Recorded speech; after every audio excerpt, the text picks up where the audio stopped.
ನಮ್ಮ TV Facebook page ನ like ಮಾಡಿ, ಯೂಟ್ಯೂಬ್ ಚಾನೆಲ್ ನ ಸಬ್ಸ್ಕ್ರೈಬ್ ಮಾಡಿ. ನಮ್ಮ ಎಲ್ಲಾ ಯೂಟ್ಯೂಬ್ ವಿಡಿಯೋ ಅಪ್ಡೇಟ್ಸ್ಗೆ ಬೆಲ್ ಐಕಾನ್ ಕ್ಲಿಕ್ ಮಾಡಿ. ನಮ್ಮ ಟಿವಿ ಕರಾವಳಿ ಕರ್ನಾಟಕದ ನಾಡಿಮಿಡಿತ.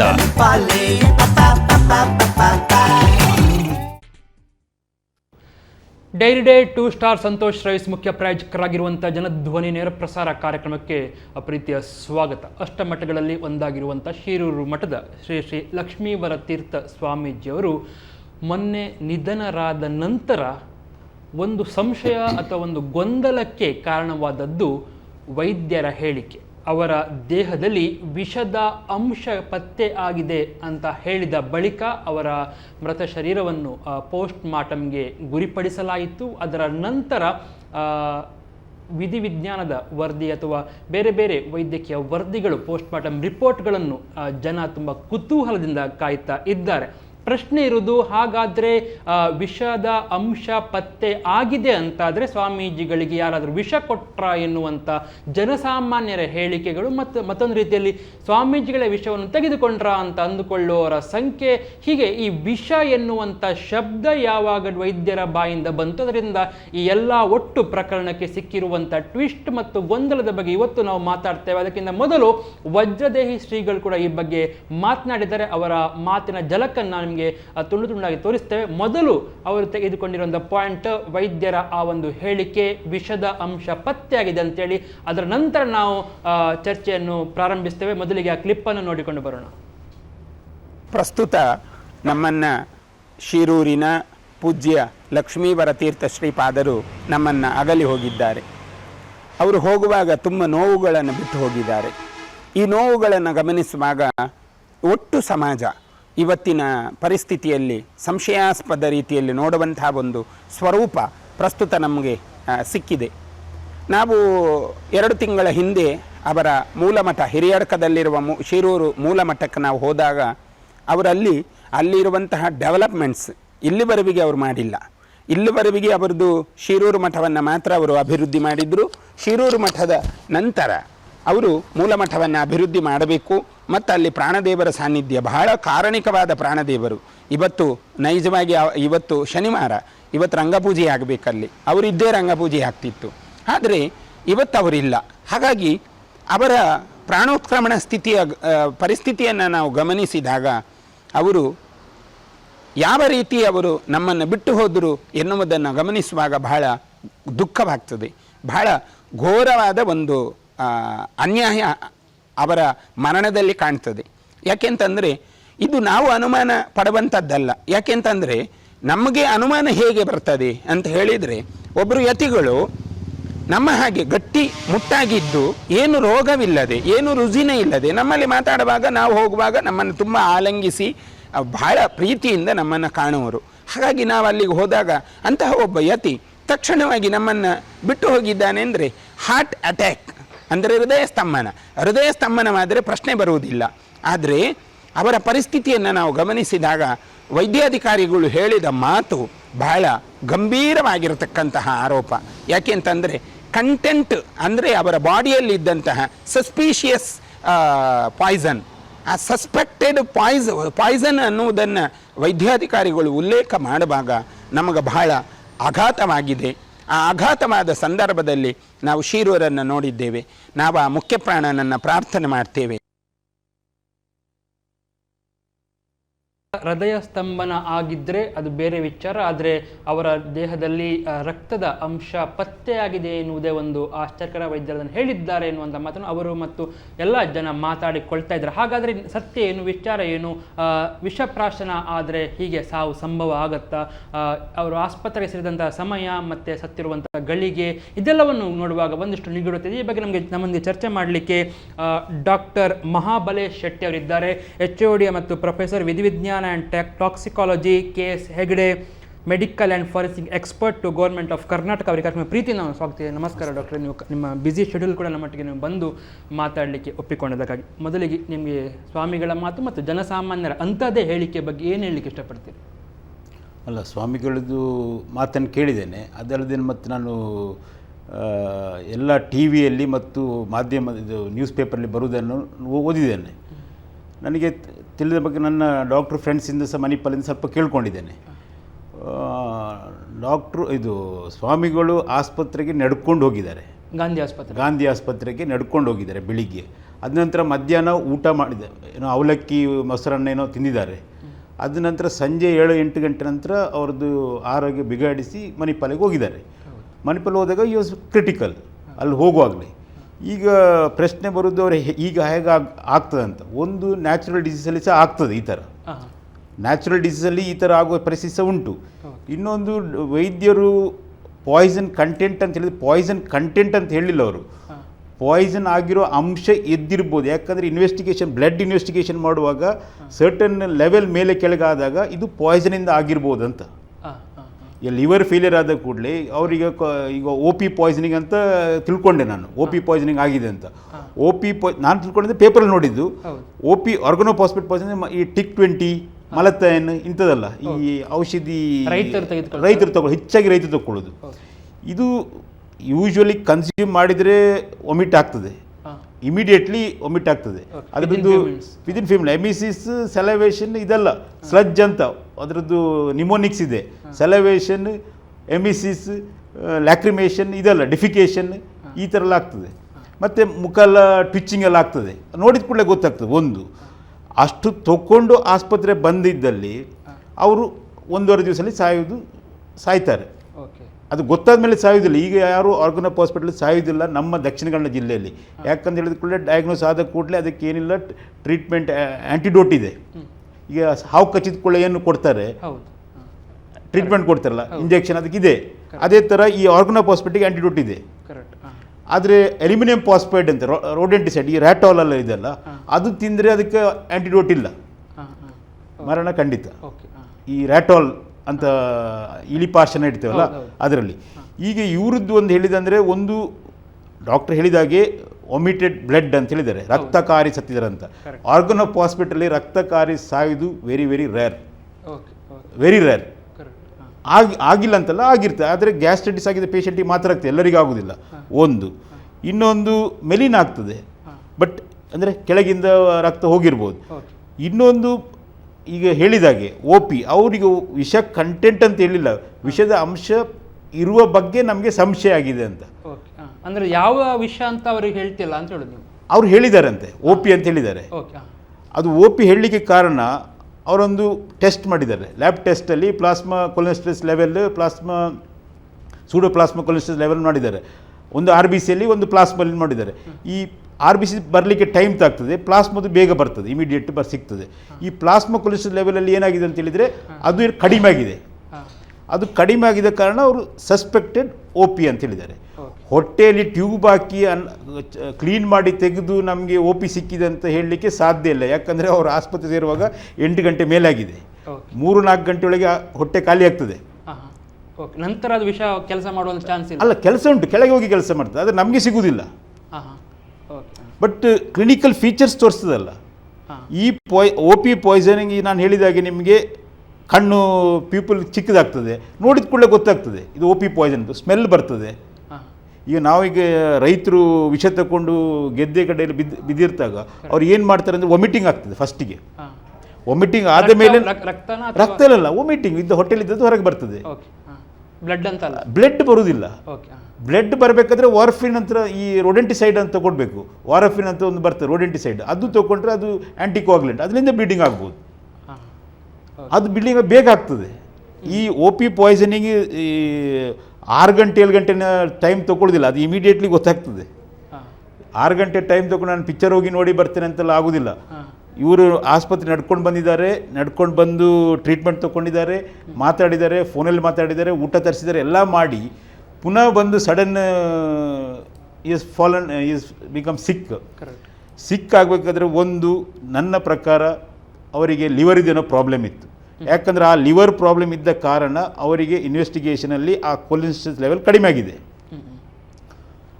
ನಾವು OP ಪಾಯ್ಸನಿಂಗ್ ಅಂತ ಗೊತ್ತಾಗೋದು ಒಂದು ಕೊಲೆಸ್ಟ್ರಾಲ್ ಲೆವೆಲಲ್ಲಿ, ಒಂದು ಕ್ಲಿನಿಕಲ್ ಫೈಂಡಿಂಗ್, ಒಂದು ಕೊಲೆಸ್ಟ್ರಾಲ್ ಲೆವೆಲಲ್ಲಿ. ಅಂದರೆ ಲಿವರ್ ಒಳಗೆ ಹಾಳಾದ ಕಾರಣ ಅದು ವಿಷವಾಗಿ ಪರಿಣಮಿತವಾಗಿರಬಹುದು ಅಂತ. ಯಾವುದು ಲಿವರ್ ಅಲ್ಲಿ ಇರುವಂಥ ಅಂಶಗಳು ಅಥವಾ ಅಲ್ಲ, ಲಿವರ್ ಏನಾಗಿದೆ ಅಂತ ಹೇಳಿದರೆ ಅವರಿಗೆ ಪೋರ್ಟಲ್ ಹೈಪರ್ ಟೆನ್ಷನ್ ಅಂದರೆ ಲಿವರ್ ಇದು ಕಾರಣ, ಇದು ಏನೋ ಪ್ರಾಬ್ಲಮ್ ಇದ್ದಿರ್ಬೋದು. ರಕ್ತ ಕಾರಬೇಕಾದ್ರೆ ಒಂದು ಲಂಗ್ಸಿಂದ ಕಾರಬೇಕು. ಇದು ಟಿ ಬಿ ಪೇಷಂಟಲ್ಲಿ ನಾವು ತುಂಬ ಕಾಣ್ತಾ ಇರ್ತೇವೆ. ಒಂದು ಹೊಟ್ಟೆಯಿಂದ ಕಾರಬೇಕು. ಹೊಟ್ಟೆಯಿಂದ ಕಾರಬೇಕಾದ್ರೆ ಒಂದು ಗ್ಯಾಸ್ಟ್ರಿಕ್, ಅದು ಸ್ವಲ್ಪ ಕಾರ್ತಾರೆ. ಗ್ಯಾಸ್ಟ್ರಿಕ್ ಪ್ರಾಬ್ಲಮ್ ಅಂತ ನಾವು ಹೇಳ್ತೇವೆ, ಅದು ಸ್ವಲ್ಪ ವೆರಿ ಮಿನಿಮಲ್. ಬಟ್ ತುಂಬ ಹೊರಗೆ ಬರಬೇಕಾದ್ರೆ ಅದು ಲಿವರಿಂದ ಹೆಮಟಮಿಸ್ ಇದ್ದಾಗಿಯೇ ಬರಬೇಕು. ವೆರಿಸಿಸಿಂದ ರಪ್ಚರ್ ಆಗಿ ಹೊರಗೆ ಬರಬೇಕು. ಬೌಟ್ ಒಂದೊಂದು ಲೀಟ್ರಿಗೆ ಹೊರಗೆ ಬೀಳ್ತದೆ. ಆವಾಗ ಬಿ ಪಿ ಕಡಿಮೆ ಆಗ್ತದೆ, ಸಡನ್ ಡ್ರಾಸ್ಟಿಕ್ ಕಡಿಮೆ ಆಗಿ ಅವರು ಕೋಮಾಗೆಲ್ಲ ಹೋಗ್ತಾರೆ. ಸೊ ಇದಕ್ಕೂ ಈ ಪ್ರಕರಣ ಅಂಥದ್ದು ಏನು ನಡೆಯಿಲ್ಲ ಅಂತ. ಈ ಪ್ರಕರಣದಲ್ಲಿ ಯಾರೋ ಆರ್ಗನೋಪಾಸ್ಪೇಟ್ ಕೊಟ್ಟು 6 ಗಂಟೆ ಅವರು ನಾರ್ಮಲ್ ಆಗಿ ಇದ್ದಾರೆ ಅಂತ ಹೇಳಿದ ಮೇಲೆ ನನಗೆ ಭಾರಿ ಡೌಟ್. Correct, S.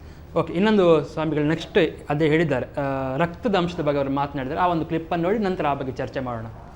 ಆ ಭಗವಂತ ಬಹಳ ಕಾರಣಿಕ ಅಂತ ನಿಮಗೆ ಹೇಳಬೇಕು. ಯಾಕೆ ಅಂತಂದರೆ ಅವರು ಶಿರೂರನ್ನು ಅಭಿವೃದ್ಧಿಪಡಿಸಲಿಕ್ಕೆ ಅದನ್ನೊಂದು ಪ್ರವಾಸಿ ತಾಣವಾಗಿ ಮಾಡಬೇಕನ್ನುವ ದೃಷ್ಟಿಯಿಂದ ಅದನ್ನು ಅಭಿವೃದ್ಧಿ ಮಾಡಲಿಕ್ಕೆ ಹೊರಟಿದ್ದಾರೆ.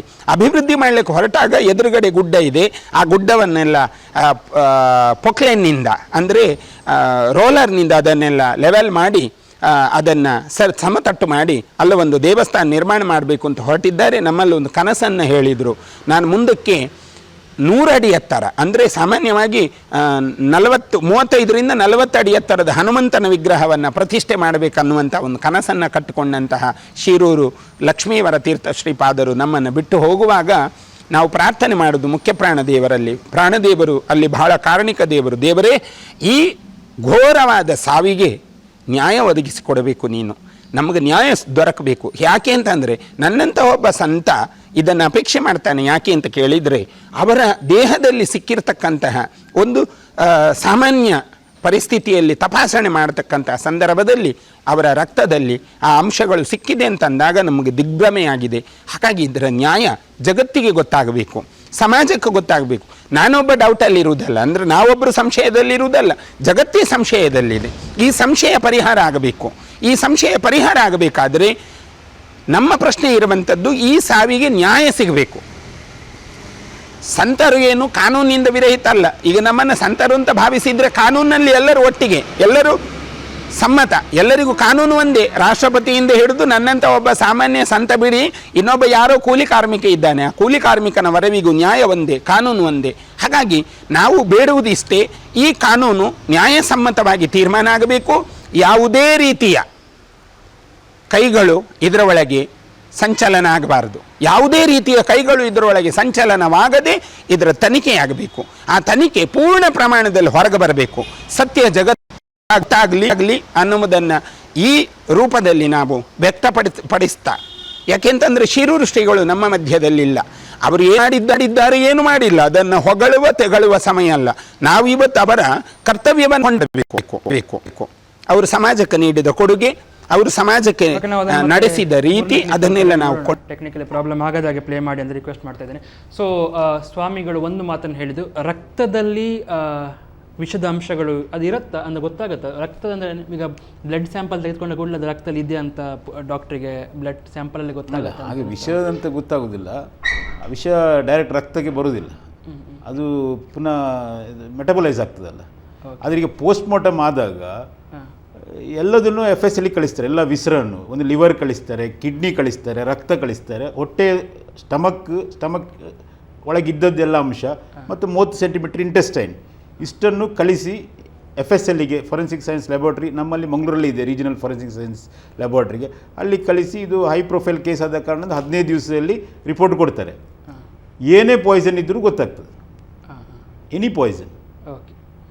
ಸ್ನೇಕ್ ಬೈಟಲ್ಲಿ ಗೊತ್ತಾಗೋದಿಲ್ಲ, ಬಟ್ ಬೇರೆ ಎಲ್ಲ ಪಾಯ್ಸನಿಗೆ ಗೊತ್ತಾಗ್ತದೆ. ಓಕೆ, ಹಾಗಾದ್ರೆ ಇದು ಯಾವ ಪಾಯ್ಸನ್ ಅಂತ ಹೇಳಿದ್ರೆ, ನೀವು ಆಗ ಹೇಳಿದ ಪ್ರಕಾರ ತೆಗೆದುಕೊಂಡಂಥ ಕೆಲವೇ ಗಂಟೆಗಳು ಸತ್ತರೆ ಮಾತ್ರ ಅದೊಂದು ಪಾಯ್ಸನ್ ಅಂತ ಅಂದ್ಕೊಳ್ಬೇಕು. ಹಾಗಲ್ಲ, ಕೆಲವೇ ಗಂಟೆಯಲ್ಲಿ ಇದು ಸೈನ್ಸ್ ಅದು ಮ್ಯಾನಿಫೆಸ್ಟೇಷನ್ ಬರ್ತದೆ. ಈಗ ನಾವು ಹಾವು ಕಚ್ಚಿದ ಕೂಡಲೇ ಏನಾಗ್ತದೆ, ನಾವು ಅದನ್ನು ಇಮಿಡಿಯೇಟ್ ಬಂದ ಕೂಡಲೇ ಆ್ಯಂಟಿವಿನಮ್ ಇಂಜೆಕ್ಷನ್ ಕೊಡೋದಿಲ್ಲ.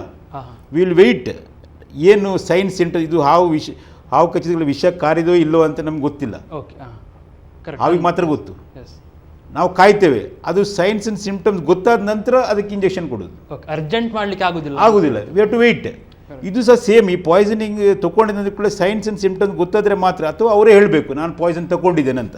ಬೇರೆ ಪ್ರಕರಣ ಹೇಳ್ತಾರೆ ಅವರು, ಇವ್ರು ಹೇಳ್ತಾರೆ ಅಲ್ಲ, ವಾಮಿಟಿಂಗ್ ಆದ ಕೂಡಲೇ ಸ್ಮೆಲ್ಲೇ ಗೊತ್ತಾಗ್ತದೆ. ಈಗ ಸೈನೈಡ್ ಪಾಯ್ಸನಿಂಗ್ ಆದ ಕೂಡಲೇ ಬಂದಾಗಲೇ ಗೊತ್ತಾಗ್ತದೆ, ಸ್ಮೆಲ್ ಬರ್ತದೆ. ರೋಸ್ಟೆಡ್ ಆಲ್ಮಂಡ್ ಸ್ಮೆಲ್ ಬರ್ತದೆ, ಇದರಲ್ಲಿ ಕೆರೋಸಿನ್ ಸ್ಮೆಲ್ ಬರ್ತದೆ. ಈ ನೀವು ಆರ್ಗನೋಫಾಸ್ಫೇಟ್ ಅಂತ ಹೇಳಿದರೆ TIC20 ಮಲತೈನ್ ಅಂತ, ನಾವು TIC20 ಎಲ್ಲರೂ ಯೂಸ್ ಮಾಡ್ತಾರೆ. ಅದು ಮಲತೈನ್ ಅಂತ ಒಂದು ಹೊಡಿ ಬರ್ತದೆ, ಅದು ಸಹ ಆರ್ಗನೋಫಾಸ್ಫೇಟ್. ಆ ಹೊಡಿ ನೀರು ಹಾಕಿದ ಕೂಡಲೇ ಒಂದು ಕೆರೋಸಿನ್ ಸ್ಮೆಲ್ ಬರ್ತದೆ, ವಾಮಿಟ್ ಆಗಿಯೇ ಆಗ್ತದೆ.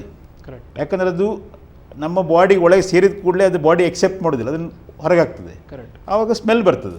ಅಂದರೆ ವೈದ್ಯರಿಗೆ ಗೊತ್ತಾಗುತ್ತೆ ಇವರು ತೆಗೆದುಕೊಂಡಿದ್ದಾರೆ ವಿಷಯವನ್ನು, ಗೊತ್ತಾಗ್ತದೆ. ಸ್ವಲ್ಪ ತಗೊಂಡಿದ್ರೆ ಎಲ್ಲಾದರೂ ಪಾನಲ್ಲಿ ಪಾನ್ ಪರಾಗಲ್ಲಿ ಅಂತಲ್ಲಿ ತಗೊಂಡ್ರೆ ಟೇಸ್ಟ್ ಇರೋದಿಲ್ಲ, ಬಟ್ ಆರ್ಡರ್ ಇದ್ದೇ ಇರ್ತದೆ, ಸ್ಮೆಲ್ ಇರ್ತದೆ.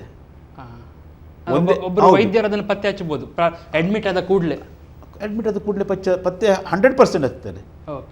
ಒಂದೇ ಅವರು ಸ್ವಾಮಿಗಳು ತಗೊಂಡಿದ್ದಲ್ಲಿ ಅವರೇ ತಗೊಂಡಿದ್ದಲ್ಲಿ ಅವ್ರು ಹೇಳಲಿಕ್ಕಿಲ್ಲ. ಬೇರೆಯವ್ರು ಕೊಟ್ಟಿದ್ರೆ, ಸ್ವಲ್ಪ ಕೊಟ್ಟಿದ್ರೆ ಅದು ಈ ಸಾಯುವ ಪರಿಸ್ಥಿತಿ ಬರುವುದಿಲ್ಲ. ಅಂದರೆ ಎಲ್ಲೋ ಒಂದು ಮಧ್ಯದ ದಾರಿಯಲ್ಲಿ ಇದು ನಾವು ನಡೀತಾ ಇದ್ದೇವೆ ಅಂತ ಅಂದ್ಕೊಳ್ಬೇಕು. ಅಂದರೆ ಅವರು ತೆಗೆದುಕೊಂಡಿಲ್ಲ ಅಥವಾ ಯಾರೋ ಸ್ವಲ್ಪ ಕೊಟ್ಟಿಲ್ಲ, ಜಾಸ್ತಿ ಕೊಟ್ಟಿದ್ದಾರೆ ಅಂತ. ಜಾಸ್ತಿ ಕೊಟ್ಟರೆ ಆ್ಯಕ್ಷನ್ ಗೊತ್ತಾಗ್ತದಲ್ಲ, ಇಮಿಡಿಯೇಟ್ ಗೊತ್ತಾಗ್ತದಲ್ಲ. ಜಾಸ್ತಿ ಕೊಟ್ಟರೆ ಇಮಿಡಿಯೇಟ್ ಗೊತ್ತಾಗ್ತದೆ, ಸ್ವಲ್ಪ ಕೊಟ್ಟರೆ ಸಾಯುವ ಪರಿಸ್ಥಿತಿ ಇಲ್ಲ. ಈ ಆರ್ಗನೋಫಾಸ್ಫೇಟಲ್ಲಿ ಯಾರು ಒಂದು ದಿವಸದಲ್ಲಿ ಸಾಯುವುದಿಲ್ಲ. ಒಂದು ದಿವಸದಲ್ಲಿ ಸಾಯಬೇಕಾದ್ರೆ ಅವನು ಇಡೀ ಬಾಟ್ಲಿ ತಗೊಳ್ಬೇಕು. ಇಡೀ ಬಾಟ್ಲಿ ತಗೊಂಡ್ರೆ ಅವನು ವಾಮಿಟ್ ಮಾಡ್ತಾನೆ, ಅಲ್ಲಿ ಬರುವಾಗಲೇ ಆಲ್ಮೋಸ್ಟ್ ಎಲ್ಲ ಸೈನ್ಸ್ ಇದ್ದಿರ್ತದೆ. ಹಾಗಿದೆ ಈಗ ಇವರು ಗುರುವಾರ ಏನು ಅಂದರೆ ಇದು OP ಪಾಯ್ಸನಿಂಗ್ ಆದರೆ ಮಾತ್ರ ನಾನು ಹೇಳಿದ್ದು. ಆರ್ಗನೋಫಾಸ್ಫೇಟ್ ಅಂತ ಪೇಪರಲ್ಲಿ ಬಂದದ್ದಕ್ಕೆ ಮಾತ್ರ ನಾನು ಹೇಳ್ತಿರೋದು. ಇನ್ನು ಬೇರೆ ಪಾಯ್ಸನ್ ತಿಂದದ್ದೆಲ್ಲ, anything can everything is poison. ನನಗೆ ಪಾಯ್ಸನ್ ಆಗಿದ್ದು ನಿಮಗೆ ಮಾತ್ರೆ ಆಗಿರ್ಬೋದು, ಮದ್ದಾಗಿರ್ಬೋದು. ನಿಮಗೆ ಮದ್ದಾಗಿದ್ದು ನನಗೆ ವಿಷ ಆಗಿರ್ಬೋದು. ಪಾಯ್ಸನ್ ಅಂತ ಯಾವುದಂತ ಹೇಳಿ ಎಲ್ಲದೂ ಪಾಯ್ಸನ್ನೇ. ಯಾವುದು ಜಾಸ್ತಿ ತಗೊಂಡ್ರೆ ಅದು ಪಾಯ್ಸನ್ನೇ. So the body, human body is not like 1 + 1 = 2. ಇದು ನಾವು ಕ್ರಿಯೇಟ್ ಮಾಡಿದಲ್ಲ, ಇದು ದೇವರು ಕ್ರಿಯೇಟ್ ಮಾಡಿದ್ದು. ಯಾರು super power is created us. So ಇದು ಗೊತ್ತಾಗಿದ್ದರೆ ಸ್ಕ್ರೂ ಫಿಟ್ ಆಗಿ ಕಾರು ರಿಪೇರಿ ಮಾಡಿದಾಗೆ ಅಲ್ಲ ಇದು. ನಮ್ಮದು ಆ ಡಾಕ್ಟ್ರ್ ನಾವು ದೂರಿ ಸುಖ ಇಲ್ಲ ಇದರಲ್ಲಿ. ಯಾಕಂದರೆ ಇದು ಅವರು ಸಿಂಪ್ಟಮ್ಯಾಟಿಕ್, ಅವ್ರು ಏನು ಹೇಳ್ತಾರೆ ಅದರ ಬಗ್ಗೆ ಏನು ತೋರಿಸ್ತದೆ ಬಾಡಿ, ಅದರ ಮೇಲೆ ಟ್ರೀಟ್ಮೆಂಟ್ ಕೊಡೋದು. ಅಥವಾ ಅವರೇ ಹೇಳಬೇಕು ನಾನು ಇದು ತೊಗೊಂಡಿದ್ದೇನೆ ಅಂತ, ನಾನು ವಿಷ ತೊಗೊಂಡಿದ್ದೇನೆ, ಯಾವುದು ತೊಗೊಂಡು ಯಾವುದೇ ವಿಷ ತೊಗೊಂಡಿರಲಿ, ಆವಾಗ ಡಾಕ್ಟ್ರು ಎಲ್ಲ ಇನ್ವೆಸ್ಟಿಗೇಷನ್ ಮಾಡ್ತಾರೆ. ನಾವು ಸೀದಾ ಬಂದ್ಕೊಂಡು ನಾವು ಏನೂ ತೊಗೊಂಡಿಲ್ಲ ಅಂತ ಹೇಳಿದರೆ ಅವರು ಬೇರೆ ಟ್ರೀಟ್ಮೆಂಟ್ ನೋಡ್ತಾರೆ. ಮೆಡಿಕಲ್ ಲೈನ್ ಆಫ್ ಏನು ಆಗಿದೆ ಇವರಿಗೆ, ಕಾಯಿಲೆ ಏನಾದರೂ ಉಂಟಂತ.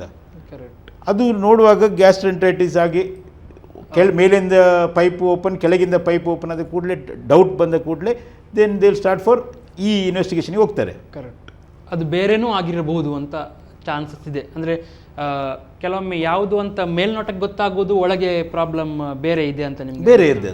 ಒಳಗೆ ಅವರಿಗೆ ಲಿವರ್ ಪ್ರಾಬ್ಲಮ್ ಇದ್ದಿರ್ಬೋದು, ಲಿವರ್ ಪ್ರಾಬ್ಲಮ್ ಇದ್ದಿರ್ಬೋದು, ಅವರು ಯಾರಿಗೆ ಹೇಳದೇ ಇದ್ದಿರ್ಬೋದು, ನಮ್ಗೆ ಗೊತ್ತಿಲ್ಲ. ಅದನ್ನು ಹೇಳ್ಬೋದಿತ್ತ ವೈದ್ಯರು, ಲಿವರ್ ಪ್ರಾಬ್ಲಮ್ ಇದ್ದಂಥ ಚಾನ್ಸ್ ಇದೆ ಅಂತೇಳಿ. ಅದನ್ನು ವಿಷ ಇದೆ ಅಂತ, ವಿಷದ ಅಂಶಗಳು ಪತ್ತೆ ಆಗಿದೆ ಅಂತ ಅವ್ರು ಹೇಳೋದು ನೋಡುವಾಗ ಎಲ್ಲೋ ಒಂದು ಕಡೆಯಲ್ಲಿ ಸರಿಯಾಗಿ ಹೇಳಿದ್ರೆ, ನಾನು I will put it this way, ನಾನು ಅವರ ಜಾಗದಲ್ಲಿ ಇದ್ದಿದ್ರೆ ನಾನು ಈ ಥರ ಹೇಳ್ತಿದ್ದೆ, ಸಡನ್ ಡೆತ್ ಅಂತ ಹೇಳ್ತಿದ್ದೆ. ಸಡನ್ ಡೆತ್ ಅಂದರೆ ಎನಿ ಡೆತ್ ವಿಚ್ ಆಕರ್ಸ್, ಅಲ್ಲ ಹಾರ್ಟ್ ಅಟ್ಯಾಕ್ ಅಲ್ಲ, ಎನಿ ಡೆತ್ ವಿದಿನ್ 24 hours ಒಳಗೆ ಆದರೆ, where cause of death is not known, ನನಗೆ ಡಯಾಗ್ನೋಸ್ ಮಾಡಲಿಕ್ಕೆ ಆಗಿಲ್ಲ, ಹೇಗೆ ಸತ್ತ ಅಂತ ನನಗೆ ಹೇಳಲಿಕ್ಕೆ ಆಗಿಲ್ಲ, ಆವಾಗ sudden death, that also becomes medico legal case. Same investigation will go on, post mortem ಆಗಲೇಬೇಕು ಸಡನ್ ಡೆತ್ತಿಗೆ. ಈಗ ಏನಾಗ್ತದೆ ಅಂತ ಹೇಳಿದ್ರಿ ನೀವು ಪ್ರಾಬ್ಲಮ್, ನಾಳೆ ವಿಷ ಅಂಶ ಸಿಕ್ಕದಿದ್ರೆ ಕರೆಕ್ಟ್, ಆವಾಗ ಪೋಸ್ಟ್ ಮಾರ್ಟಮ್ ಆದ ಮೇಲೆ FSL ಹೋದ ಮೇಲೆ ವಿಷ ಅಂಶ ಸಿಕ್ಕಲಿಲ್ಲ ಅಂದ ಮೇಲೆ ಸಾಮಾನ್ಯ ಜನರಿಗೆ ಡೌಟ್ ಬರ್ತದೆ. ಕರೆಕ್ಟ್. ಆ ಡೌಟ್ ಏನಂದ್ರೆ ನಾವು ಆ ಬಗ್ಗೆ ಚರ್ಚೆ ಮಾಡ್ತೀವಿ. ಇನ್ನೊಂದು ಕ್ಲಿಪ್ಪನ್ನು ನೋಡೋಣ. ಯಾಕಂತ ಹೇಳಿದರೆ ಅವರು ಹೆಲ್ತಿಯಾಗಿದ್ದರು ಅಂತೇಳಿ ಎಲ್ಲ ಜನರ ಒಂದು ಹೇಳಿಕೆ, ಪ್ಲಸ್ ಸ್ವಾಮಿಗಳು ಕೂಡ ಅವ್ರನ್ನ ನೋಡಿದ್ದೇನೆ ಹೆಲ್ತಿಯಾಗಿದ್ದರು ಅಂತ. ಹೆಲ್ತಿಯಾಗಿದ್ದವರು ಸಡನ್ ಯಾಕೆ ಹೀಗೆ ಆಗ್ತಾರೆ? ಆ 3ನೇ ಕ್ಲಿಪ್ಪಿಂಗ್ ನೋಡಿಕೊಂಡು ಬರೋಣ. ಒಂದು ಪ್ರಶ್ನೆಯನ್ನು ಗಮನಿಸಬೇಕು ನಾವು. ಶಾರದಾ ಹುಲಿ ಬರ್ತದೆ. ಶಾರದಾ ಹುಲಿ ಅಂದರೆ ನವರಾತ್ರಿಯಲ್ಲಿ ಬಹಳ ಪ್ರಸಿದ್ಧಿ. ಆ ಶಾರದಾ ಹುಲಿಯನ್ನು ಅವರು ಅಷ್ಟಮಿಯ ಸಂದರ್ಭದಲ್ಲಿ ಅವರ ಮಠದ ಎದುರು ಕುಣಿಸಿ, ಅದನ್ನು ಕೊಪ್ಪಳಿಸಿ, ಅದರ ಆನಂದವನ್ನು ಅನುಭವಿಸಿ, ಎಲ್ಲರಿಗೂ ಅದರ ಆನಂದವನ್ನು ಒದಗಿಸಿಕೊಟ್ಟು ಅವರು ಸುಮಾರು 7 ಲಕ್ಷ ರೂಪಾಯಿ, ಗಮನಿಸಿ ನೀವು, ಇವತ್ತು ಒಬ್ಬ ಸಂತ 7 ಲಕ್ಷ ರೂಪಾಯಿ ಪುಕ್ಕಟೆಯಾಗಿ ಸಮಾಜಕ್ಕೆ ಹಂಚುತ್ತಾನೆ ಅಂದರೆ ಆ ಶಾರದಾ ಹುಲಿಯನ್ನು ಹಾಕಿದ ಮಕ್ಕಳು ಯಾರಿದ್ದಾರೆ ಅವರು ಆ ನರ್ತನದ ಒಂದು ಆ ಕಲೆಯನ್ನು ಜಗತ್ತಿಗೆ ಅವರು ಪರಿಚಯಿಸಿ ಕೊಡುವಾಗ ಆ ಕಲೆಗೆ ತಲೆ ಬಗ್ಗಿ ಶಿರಬಾಗಿ ಅವರಿಗೆ ಆ ನೋಟಿನ ಮಾಲೆಯನ್ನು ಹಾಕ್ತಾರೆ. ಲಕ್ಷ ಲಕ್ಷ ರೂಪಾಯಿಯ ನೋಟಿನ ಮಾಲೆಯನ್ನು ಹಾಕಿ ಸಮಾಜದ ಒಂದು ಸುಖವನ್ನು ಕಂಡ ಒಬ್ಬ ಸಂತ ಇನ್ನೂ ಒಂದು ಗಮನಕ್ಕೆ ಇರಬೇಕು. ಎಂಡೋಸಲ್ಫಾನ್ ಭೀತಿ ಇವತ್ತು ಮಾನನೀಯ ಬೆಳ್ತಂಗಡಿ ಶಾಸಕರು ಹೋರಾಟ ಮಾಡ್ತಾ ಇದ್ದಾರೆ ಎಂಡೋಸಲ್ಫಾನ್ ಪೀಡಿತರಿಗೆ. ಆ ಎಂಡೋಸಲ್ಫಾನ್ ಪೀಡಿತರ ಬೆನ್ನ ಹಿಂದೆ ಹೋಗಿ ಅವರಿಗೆ ದೇಣಿಗೆಯನ್ನು ಕೊಟ್ಟು ಒಬ್ಬ ಸಂತ ಅವರ ಸರ್ಕಾರ ಮಾಡಬೇಕಾದ ಕೆಲಸವನ್ನು ಒಬ್ಬ ಸಂತ ಮಾಡಿದ್ದನ್ನು ನಾವು ಶಿರೂರು ಶ್ರೀಗಳನ್ನು ಕಂಡಿದ್ದೇವೆ.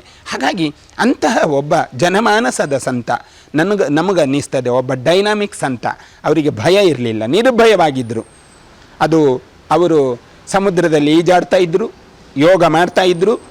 ಒಬ್ಬ ಸಂತ ಸಮುದ್ರದ ನೀರಲ್ಲಿ ಮಲಗಿ, ನಿಮಗೆ ಭಾಳ ಈ ವಿಷಯವನ್ನು ನೀವು ಗಮನಿಸಬೇಕು ವೀಕ್ಷಕರಾದವರು. ಒಬ್ಬ ಸಂತ ಸಮುದ್ರದ ನೀರಿನಲ್ಲಿ ಮಲಗಿ ಯೋಗಾಸನವನ್ನು ಕಲಿಸುವುದು ಅಂದರೆ ಅದು ಸಾಮಾನ್ಯವಾಗಿ ಅದು ಒಂದು ವಿದ್ಯೆ. ಆ ವಿದ್ಯೆ ಎಲ್ಲರಿಗೆ ಸಿದ್ಧಿಯಾಗುವುದಿಲ್ಲ. ಅಂತಹ ಒಬ್ಬ ಶಿರೂರು ಶ್ರೀಗಳಲ್ಲಿ ಆ ವಿದ್ಯೆ ಇತ್ತು. ಅವರಿಗೆ ರೋಗ ಬಂತು ಹೇಳುವಾಗ ನಮಗೆ ಭಯವಾಗ್ತದೆ. ಇಂತಹ ಸ್ಥಿತಿಯಲ್ಲಿ ನಾವು ಶಿರೂರು ಶ್ರೀಗಳನ್ನು ಕಳ್ಕೊಂಡಿದ್ದೇವೆ. ನಮ್ಮ ಪ್ರಾರ್ಥನೆ ಇಷ್ಟೇ, ಆ ಮುಖ್ಯಪ್ರಾಣ ದೇವರು ಈ ಸಾವಿಗೆ ನ್ಯಾಯವನ್ನು ಒದಗಿಸಿಕೊಡಬೇಕು ಅಂತ ಹೇಳಿ ನಾವು ಆ ಮುಖ್ಯಪ್ರಾಣ ದೇವರನ್ನು ಪ್ರಾರ್ಥಿಸಿ ಆರಕ್ಷಕ ವರಿಷ್ಠಾಧಿಕಾರಿಗಳನ್ನು ವಿನಂತಿಸಿಕೊಳ್ತೇವೆ, ಇದಕ್ಕೊಂದು ನ್ಯಾಯ ಒದಗಿಸಿ ಅಷ್ಟೇ. ತುಂಬ ಜನ ಹೇಳ್ತಾರೆ ಸೋಮವಾರ ಚೆನ್ನಾಗಿದ್ದರು, ಸಡನ್ ಗುರುವಾರ ತೀರ್ಕೊಂಡ್ರು, ಯೋಗ ಮಾಡ್ತಾ ಇದ್ರು ಅಥವಾ ಆರೋಗ್ಯಪೂರ್ಣವಾಗಿ ಬೇರೆ ಬೇರೆ ಕ್ರಿಯೆಗಳಲ್ಲಿ ತೊಡಗಿಸ್ಕೊಳ್ತಾ ಇದ್ರು ಅಂತ. ಹೀಗಿದ್ದವರು ನಿಮಗೆ ಅದು ಏನಂತ ಅನಿಸ್ತಾ ಉಂಟು? ಅದು ಕೆಲವು ತುಂಬ ಈಗ ಹಾಗೆ ಡೌಟ್ ಬರೋದು, ಅಂದರೆ ವಿಷ ಕೊಡದಿದ್ದರೆ ನಿಮ್ಗೆ ಯಾಕೆ ಸಾಯ್ತಿದ್ರು? ಎಲ್ಲ ಅಷ್ಟು ಆರೋಗ್ಯಪೂರ್ಣವಾಗಿರುವಂಥ ವ್ಯಕ್ತಿ ಯಾಕೆ ಸಾಯ್ತಿದ್ರು ಅಂತ ಏನು ಹೇಳ್ತಾರೆ? ಇಲ್ಲ, ಇದು ಮನುಷ್ಯನ ಇದು ಹೇಳಲಿಕ್ಕಾಗುದು. ನೀರ ಮೇಲೆ ಗುಳ್ಳೆ ಇದ್ದಾಗೆ. ಎಂಥ ಯೋಗಾಸನ, ಎಂಥ ಎಕ್ಸಸೈಸ್, ಯೋಗಾಸನ ಬಿಟ್ಟು ತಲೆ ಕೆಳಗಾಗಿ ನಿಂತರು human bodies very difficult. Athlete football player ಫೀಲ್ಡಲ್ಲಿ ಸಾಯ್ತಾನೆ, ಅಷ್ಟು ಫಿಟ್ ಇದ್ದು 100 ಗಂಟೆ ಫೀಲ್ಡ್ 90 ನಿಮಿಷ ಓಡಾಡಿ ಬಂದವನು ಯಾವುದು ಒಂದು 10 ವರ್ಷ ನಂತರ ಅದೇ ಫೀಲ್ಡಲ್ಲಿ ಪುನಃ ಓಡುವಾಗ ಸತ್ತೋಗ್ತಾನೆ, fit. So it's entirely different. Human body ಬಗ್ಗೆ ಹೇಳಲಿಕ್ಕಾಗೋದಿಲ್ಲ ಸಡನ್ ಹೇಗೆ ಸತ್ರ ಅಂತ. But only after post mortem ಇದು ಎಲ್ಲ ಹೊರಗೆ ಬರ್ತದೆ. ಅವ್ರದ್ದು ಲಿವರ್ ಫೇಲಿಯರ್ ಉಂಟಾ, ಹಾರ್ಟ್ ಫೇಲಿಯರ್ ಉಂಟಾ, ಕಿಡ್ನಿ ಫೇಲಿಯರ್. ಅವರು ಸಾಯೋ ಮೊದಲು ಮಲ್ಟಿ ಆರ್ಗನ್, ಅವರಿಗೆ ರೀನಲ್ ಡಯಾಲಿಸಿಸ್ ಆಗಿತ್ತು, ಕಿಡ್ನಿದು ಮಲ್ಟಿ ಆರ್ಗನ್ ಫೇಲಿಯರ್. ಸೊ ಅವ್ರು ಯಾಕಂದರೆ ಮೇಲಿಂದ ಬ್ಲಡ್ ಕೆಳಗಿಂದ ಬ್ಲಡ್ ಹೋದ ಕಾರಣ ಒಂದು ಸರಿ ಬ್ಲಡ್ ಹೋದ ಕೂಡಲೇ ಅದು ಕಿಡ್ನಿ ಫೇಲ್ ಆಗ್ತದೆ. ಸೊ ಇದೆಲ್ಲ it could be poison or it could not be poison, ಹೇಳಲಿಕ್ಕಾಗೋದಿಲ್ಲ. ಸಿಂಪ್ಟಮ್ ತೋರಿಸುವುದಿಲ್ಲ ಅಂತ ಹೇಳೋದು ನೀವು, ಒಬ್ಬ ಸಾಯ್ತಾನೆ ಅಂತೇಳಿ ಮಾಡಲಿಕ್ಕೆ ಅಲ್ಲ. ಅವ್ರದ್ದು ಫಸ್ಟ್ ಹಾಸ್ಪಿಟ್ಲ್ ಅಡ್ಮಿಟ್ ಆದಾಗ ನಡ್ಕೊಂಡು ಬಂದಿದ್ರು. ಇದು ಏನಾಗ್ತದೆ ಅಂತ ಹೇಳಿದ್ರೆ, ಒಂದು ಲಿಕ್ಯೂಮಿಯಾದಲ್ಲಿ ಸಹ ಜನರು 1-2 ದಿವಸದಲ್ಲಿ ತಿರಿ ಹೋಗ್ತಾರೆ. ಹೆಲ್ತಿ ಪರ್ಸನ್ ಅಂತ ಹೇಳೋದು. ಹೌದು, ಅಲ್ಲ ನಾನು ಹೇಳಿದ್ದು ಇವರಿಗಲ್ಲ, ಕ್ಯಾನ್ಸರ್ 1-2 ದಿವಸದಲ್ಲಿ ತಿರಿ ಹೋಗಿದ್ದು ತುಂಬಾ ನಿದರ್ಶನ ಇದೆ. ಗೊತ್ತಾಗದೆ ಹೆಲ್ತಿ ಪರ್ಸನ್. ಬ್ರೈನ್ ಹ್ಯಾಮರೇಜ್ಗೆ ತೋರಿದ್ದವರಿಗೆ ಮಾತ್ರ ಬ್ರೈನ್ ಹ್ಯಾಮರೇಜ್ ಆಗಬೇಕಂತಿಲ್ಲ, ಸಪೂರ ಸ್ಲಿಮ್ ಫಿಟ್ ಇದ್ದವರಿಗೆ ಬ್ರೈನ್ ಹ್ಯಾಮರೇಜ್ ಆಗ್ತದೆ. So it's entirely different. Human body is entirely different. ಇದು 1+1 = 2 ಅಲ್ಲೂ ಅಲ್ಲ. ಇದು ಕಾರ್ ರಿಪೇರಿ ಮಾಡಿದಾಗ ಎಲ್ಲ ಈ ಪಾರ್ಟ್ ಹೋಗಿದೆ, ಈ ಪಾರ್ಟನ್ನು ಸಿಕ್ಕಿಸಿದ ಕೂಡ ಸರಿ ಆಗ್ತದೆ ಅಂತ. ಅದು ಹಾಗೆ ಅಲ್ಲ. ಅದೀಗ ಪೋಸ್ಟ್ ಮಾರ್ಟಮಲ್ಲಿ ಗೊತ್ತಾಗ್ತದೆ ಅವ್ರದ್ದು ಇದು whether it is poison, whether it is liver failure or whatever natural death, ಯಾವುದಿದ್ರೂ ಗೊತ್ತಾಗ್ತದೆ. ಅದು ವಿಷ ಕೊಟ್ಟಿದ್ರೂ ಸಹ ಎನಿ ಟ್ರೇಸ್ ಅಮೌಂಟ್, ಈವನ್ ಚಿಕ್ಕ ವಿಷ ಕೊಟ್ಟಿದ್ರೂ ಸ್ಲೋ ಪಾಯ್ಸನಿಂಗ್ ಅಂತ ನಾನು ನಂಬುದಿಲ್ಲ. ಯಾಕಂದರೆ ಇವತ್ತಿನ ಕಾಲದಲ್ಲಿ ಸ್ಲೋ ಪಾಯ್ಸನ್ ಅಂದ ಕೂಡಲೇ ಅವ್ರಿಗೇನೂ ಬಾಯಲ್ಲಿ ಟೇಸ್ಟ್ ಇಲ್ಲ, ಹಸುವೆ ಆಗೋದಿಲ್ಲ ಅಂತ ಹೇಳಿದ ಕೂಡಲೇ, ಕೂದಲು ಹೋಗ್ತಾ ಅಂತ ಹೇಳಿದ ಕೂಡಲೇ ಡಾಕ್ಟರ್ ಹತ್ರ ಹೋಗ್ತಾರೆ. ಡಾಕ್ಟರ್ ಎಲ್ಲ ಇನ್ವೆಸ್ಟಿಗೇಷನ್ ಮಾಡ್ತಾರೆ. ಹೌದು, ಒಂದು 25 ವರ್ಷ ಹಿಂದೆ ಆಗ್ತಿತ್ತು ಸ್ಲೋ ಪಾಯ್ಸನಿಂಗ್.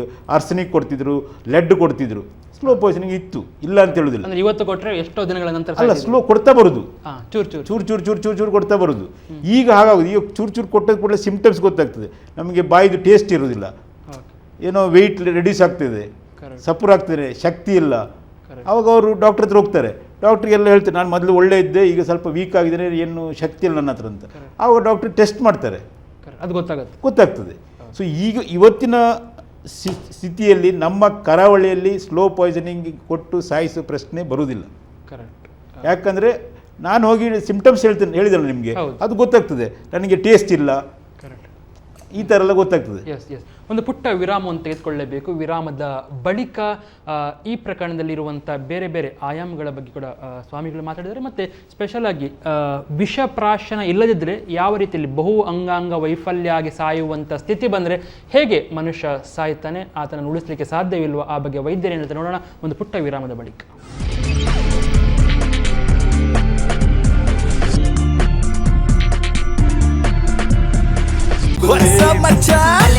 ನಮ್ಮ ಟಿವಿ ಫೇಸ್ಬುಕ್ ಪೇಜ್ ನ ಲೈಕ್ ಮಾಡಿ, ಯೂಟ್ಯೂಬ್ ಚಾನೆಲ್ ನ ಸಬ್ಸ್ಕ್ರೈಬ್ ಮಾಡಿ.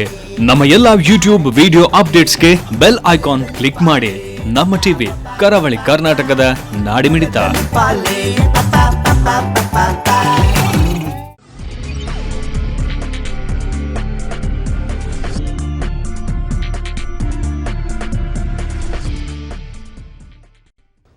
Dairy Day 2 star Santosh rice ಮುಖ್ಯ ಪ್ರಾಯೋಜಕರಾಗಿರುವ ಜನಧ್ವನಿ ನೇರ ಪ್ರಸಾರ ಕಾರ್ಯಕ್ರಮದಲ್ಲಿ ಇವತ್ತು ನಾವು ಫಾರೆನ್ಸಿಕ್ ಸೈನ್ಸ್ ಆ ಆ್ಯಂಗಲಲ್ಲಿ ಅಥವಾ ಆ ಆಯಾಮದಲ್ಲಿ ಶಿರೂರು ಶ್ರೀಗಳ ಸಾವು ಹೇಗೆ ಆಗಿರಬಹುದು ಎನ್ನುವುದರ ಬಗ್ಗೆ ಚರ್ಚೆ ಮಾಡ್ತೇವೆ.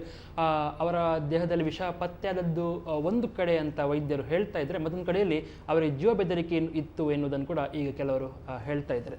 ವಜ್ರದ ಶ್ರೀಗಳು ಕೂಡ ಅದನ್ನೇ ಮತ್ತೆ ಹೇಳಿದ್ದಾರೆ. ಅವರು ಏನು ಹೇಳಿದ್ದಾರೆ ಅಂತ ಕೇಳಿ ನಂತರ ನಾವು ಆ ಬಗ್ಗೆ ಚರ್ಚೆ ಮಾಡ್ತೀವಿ. ನಮ್ಮಲ್ಲಿ ನಾವು 2 ತಿಂಗಳ ಹಿಂದೆ ಮೂಲಮಠಕ್ಕೆ ಹೋದಾಗ ಅವರು ಕೆಲವಾರು ವಿಷಯಗಳನ್ನು ನಮ್ಮ ಚರ್ಚೆಗೆ ತಂದರು. ಮುನ್ನೆಲೆಗೆ ಬಂತು ಆ ವಿಷಯ. ಮುನ್ನೆಲೆಗೆ ಬಂದಾಗ ಅವರೊಂದು ಭಯವನ್ನು ವ್ಯಕ್ತಪಡಿಸಿದರು. ಅಂದರೆ ಇವತ್ತು ನೀವು ಬಂದ್ರಿ, ನೀವು ನನ್ನನ್ನು ನೋಡಿದ್ರಿ, ಇನ್ನು ನೀವು ಯಾವಾಗ ನೋಡ್ತೀರಾ ಗೊತ್ತಿಲ್ಲ ಅನ್ನುವ ಒಂದು ಮಾತನ್ನು ಹೇಳಿದರು. ಆಗ ತಕ್ಷಣ ಕೇಳಿದೆ, ಶ್ರೀಗಳೇ ಜೀವ ಭಯವಿದೆಯಾ ಅಂತ. ಹೌದು, ನಾನು ರಾತ್ರಿ ನನಗೆ ಹೇಗಾಗ್ತದೆ, ಬೆಳಗ್ಗೆ ಹೇಗಾಗ್ತದೆ ಗೊತ್ತಿಲ್ಲ, ಯಾರು ಬಂದು ನನ್ನನ್ನು ಕೊಲ್ತಾರೋ ಅಥವಾ ಯಾರು ನನ್ನನ್ನು ನಾಶ ಮಾಡ್ತಾರೋ ಅನ್ನುವ ಭಯ ಅವರ ಮನಸ್ಸಿನಲ್ಲಿತ್ತು. ಯಾಕೆ ಅಂತ ಕೇಳಿದಾಗ ಒಂದಷ್ಟು ವಿಷಯಗಳನ್ನು ಅವರು ಬೆಳಕು ಚೆಲ್ಲಿದ್ದಾರೆ ನಮ್ಮ ಮಧ್ಯದಲ್ಲಿ.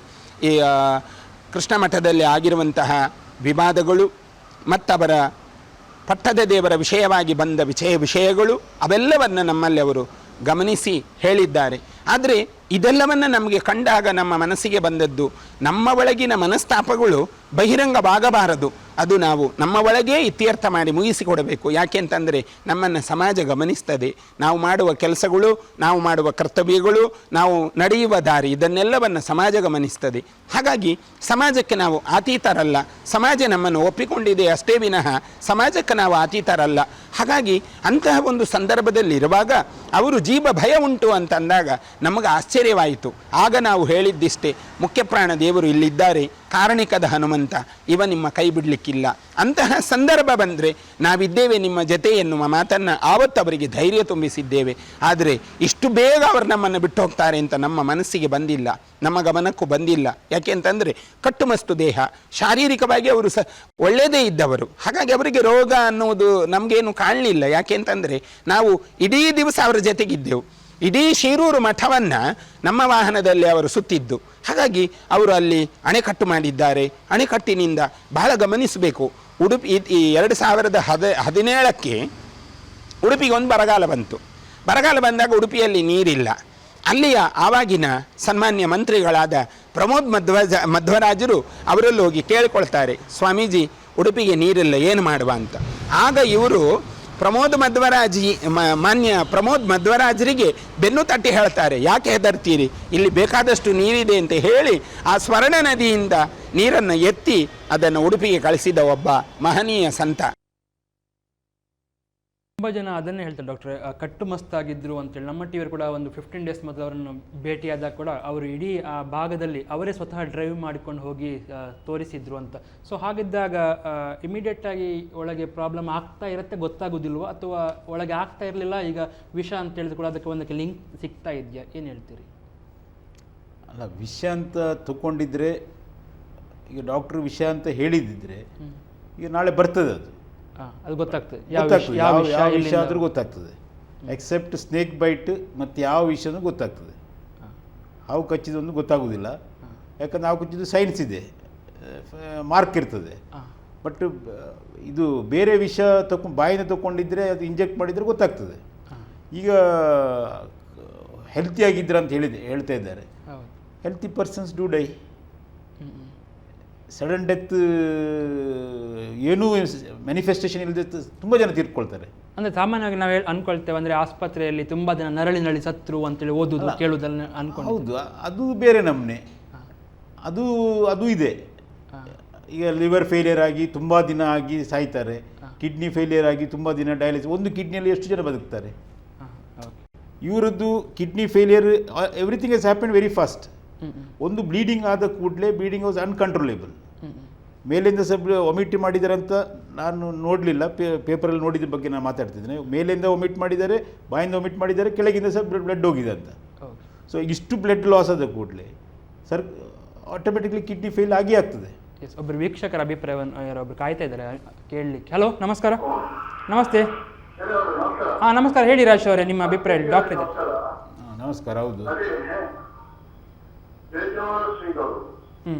ಮತ್ತೆ ಕೇಮಾರಶ್ರೀ ಮತ್ತು ವಜ್ರದೇವಿ ಸ್ವಾಮಿಗಳು ಬಹಳ ಸವಿಸ್ತಾರವಾಗಿ ಬಹಳ ವಿಚಾರವಾಗಿ ಅವರ ಬಗ್ಗೆ ತಿಳಿಸಿದ್ದಾರೆ. ಮತ್ತೆ ಅವರು ಬಡವರನ್ನು ಬಹಳ ಪ್ರೀತಿ ಮಾಡ್ತಾ ಇದ್ರು, ಕಲೆಯನ್ನು ಬಹಳ ಪ್ರೀತಿ ಮಾಡ್ತಿದ್ರು. ಅವ್ರು ಹೇಳಿದಂತ ವಿಚಾರಗಳನ್ನ ನಾವು ನೋಡಿದ್ದೇವೆ. ಮತ್ತೆ ಇನ್ನೊಂದು ವಿಚಾರ ಏನಂತ ಹೇಳಿದ್ರೆ, ನೋಡಿ, ಇದು ಆಗ್ಬಾರ್ದಿತ್ತು, ಅದೇನೋ ಆಗಿ ಹೋಯ್ತು, ಅದು ಹೋಗೋದು ನಮ್ಮ ಕೈಯಲ್ಲಿ ಜೀವ ಕೈಲಿ. ಆದ್ರೆ ಮನುಷ್ಯ ಈಗ ದೃಶ್ಯ ಮಾಧ್ಯಮಗಳು ಎಲ್ಲ ಇದು ಪ್ರಸಾರ ಆಗ್ತಾ ಇರುತ್ತೆ ಅಂತ ಹೇಳಿದ್ರೆ, ಅದರಲ್ಲಿ ಮನುಷ್ಯ ಆಸೆ ಮಾಡುವ ಹೊನ್ನು ಹೆಣ್ಣು ಮಣ್ಣು, ಈ ಮೂರು ಇದರಲ್ಲಿ ಏನೋ ಆಗಿದೆ ಅಂತ ಹೇಳಿದ್ರೆ ವಿಷ ಎಲ್ಲ ಇದರಲ್ಲಿ ಬಂದಾಯ್ತು. ಅದರಿಂದ ಅದು ನಿಜ ಸ್ಥಿತಿಯ, ಅದು ನಿಜವಾಗಿ ಅದೇ ವಿಷಪ್ರಶಂತ ಆಗಿಲ್ಲ, ಅವ್ರ ಆಕಸ್ಮಿಕ ಆಗಿದ ಅನಾರೋಗ್ಯ ನಿಮಿತ್ತ ಆಗಿದ. ಇದನ್ನು ಆದಷ್ಟು ಬೇಗ ಈ ಬಗ್ಗೆ ಉಡುಪಿ ಜಲ, ದಕ್ಷಿಣ ಜಿಲ್ಲೆಯಲ್ಲಿ ಅನೇಕ ಮಠಮಾನ್ಯ ವ್ಯಕ್ತಿಗಳು ಇದನ್ನು ಸರ್. ಓಕೆ, ಎಸ್, ನಿಮ್ಮ ಪಾಯಿಂಟ್ ಅರ್ಥ ಆಯ್ತು. ಓಕೆ, ಸರಿ, ಧನ್ಯವಾದ. Thank you. ಓಕೆ, ತುಂಬ ಜನ ಅದೇ ಯಾವಾಗ ರಿಪೋರ್ಟ್ ಬರ್ಬೋದು, ಕೆಲವರು ಹೇಳ್ತಾರೆ 1 ವರ್ಷ ಆಯಿತು, ಕೆಲವು ಪ್ರಕರಣದಲ್ಲಿ ಬರಲಿಲ್ಲ. ಈ ರಿಪೋರ್ಟು, ಈ ಪೋಸ್ಟ್ ಮಾರ್ಟಮ್ ರಿಪೋರ್ಟು ಇವತ್ತು ಅಂದರೆ ಪೋಸ್ಟ್ ಮಾರ್ಟಮ್ ಯಾಕೆ ಲೇಟ್ ಆಯಿತು ಅಂತ ಹೇಳಿದರೆ, ಅವ್ರು ಹಿಸ್ಟೋಪೆಥಾಲಜಿ ಕೊಟ್ಟಿರ್ತಾರೆ.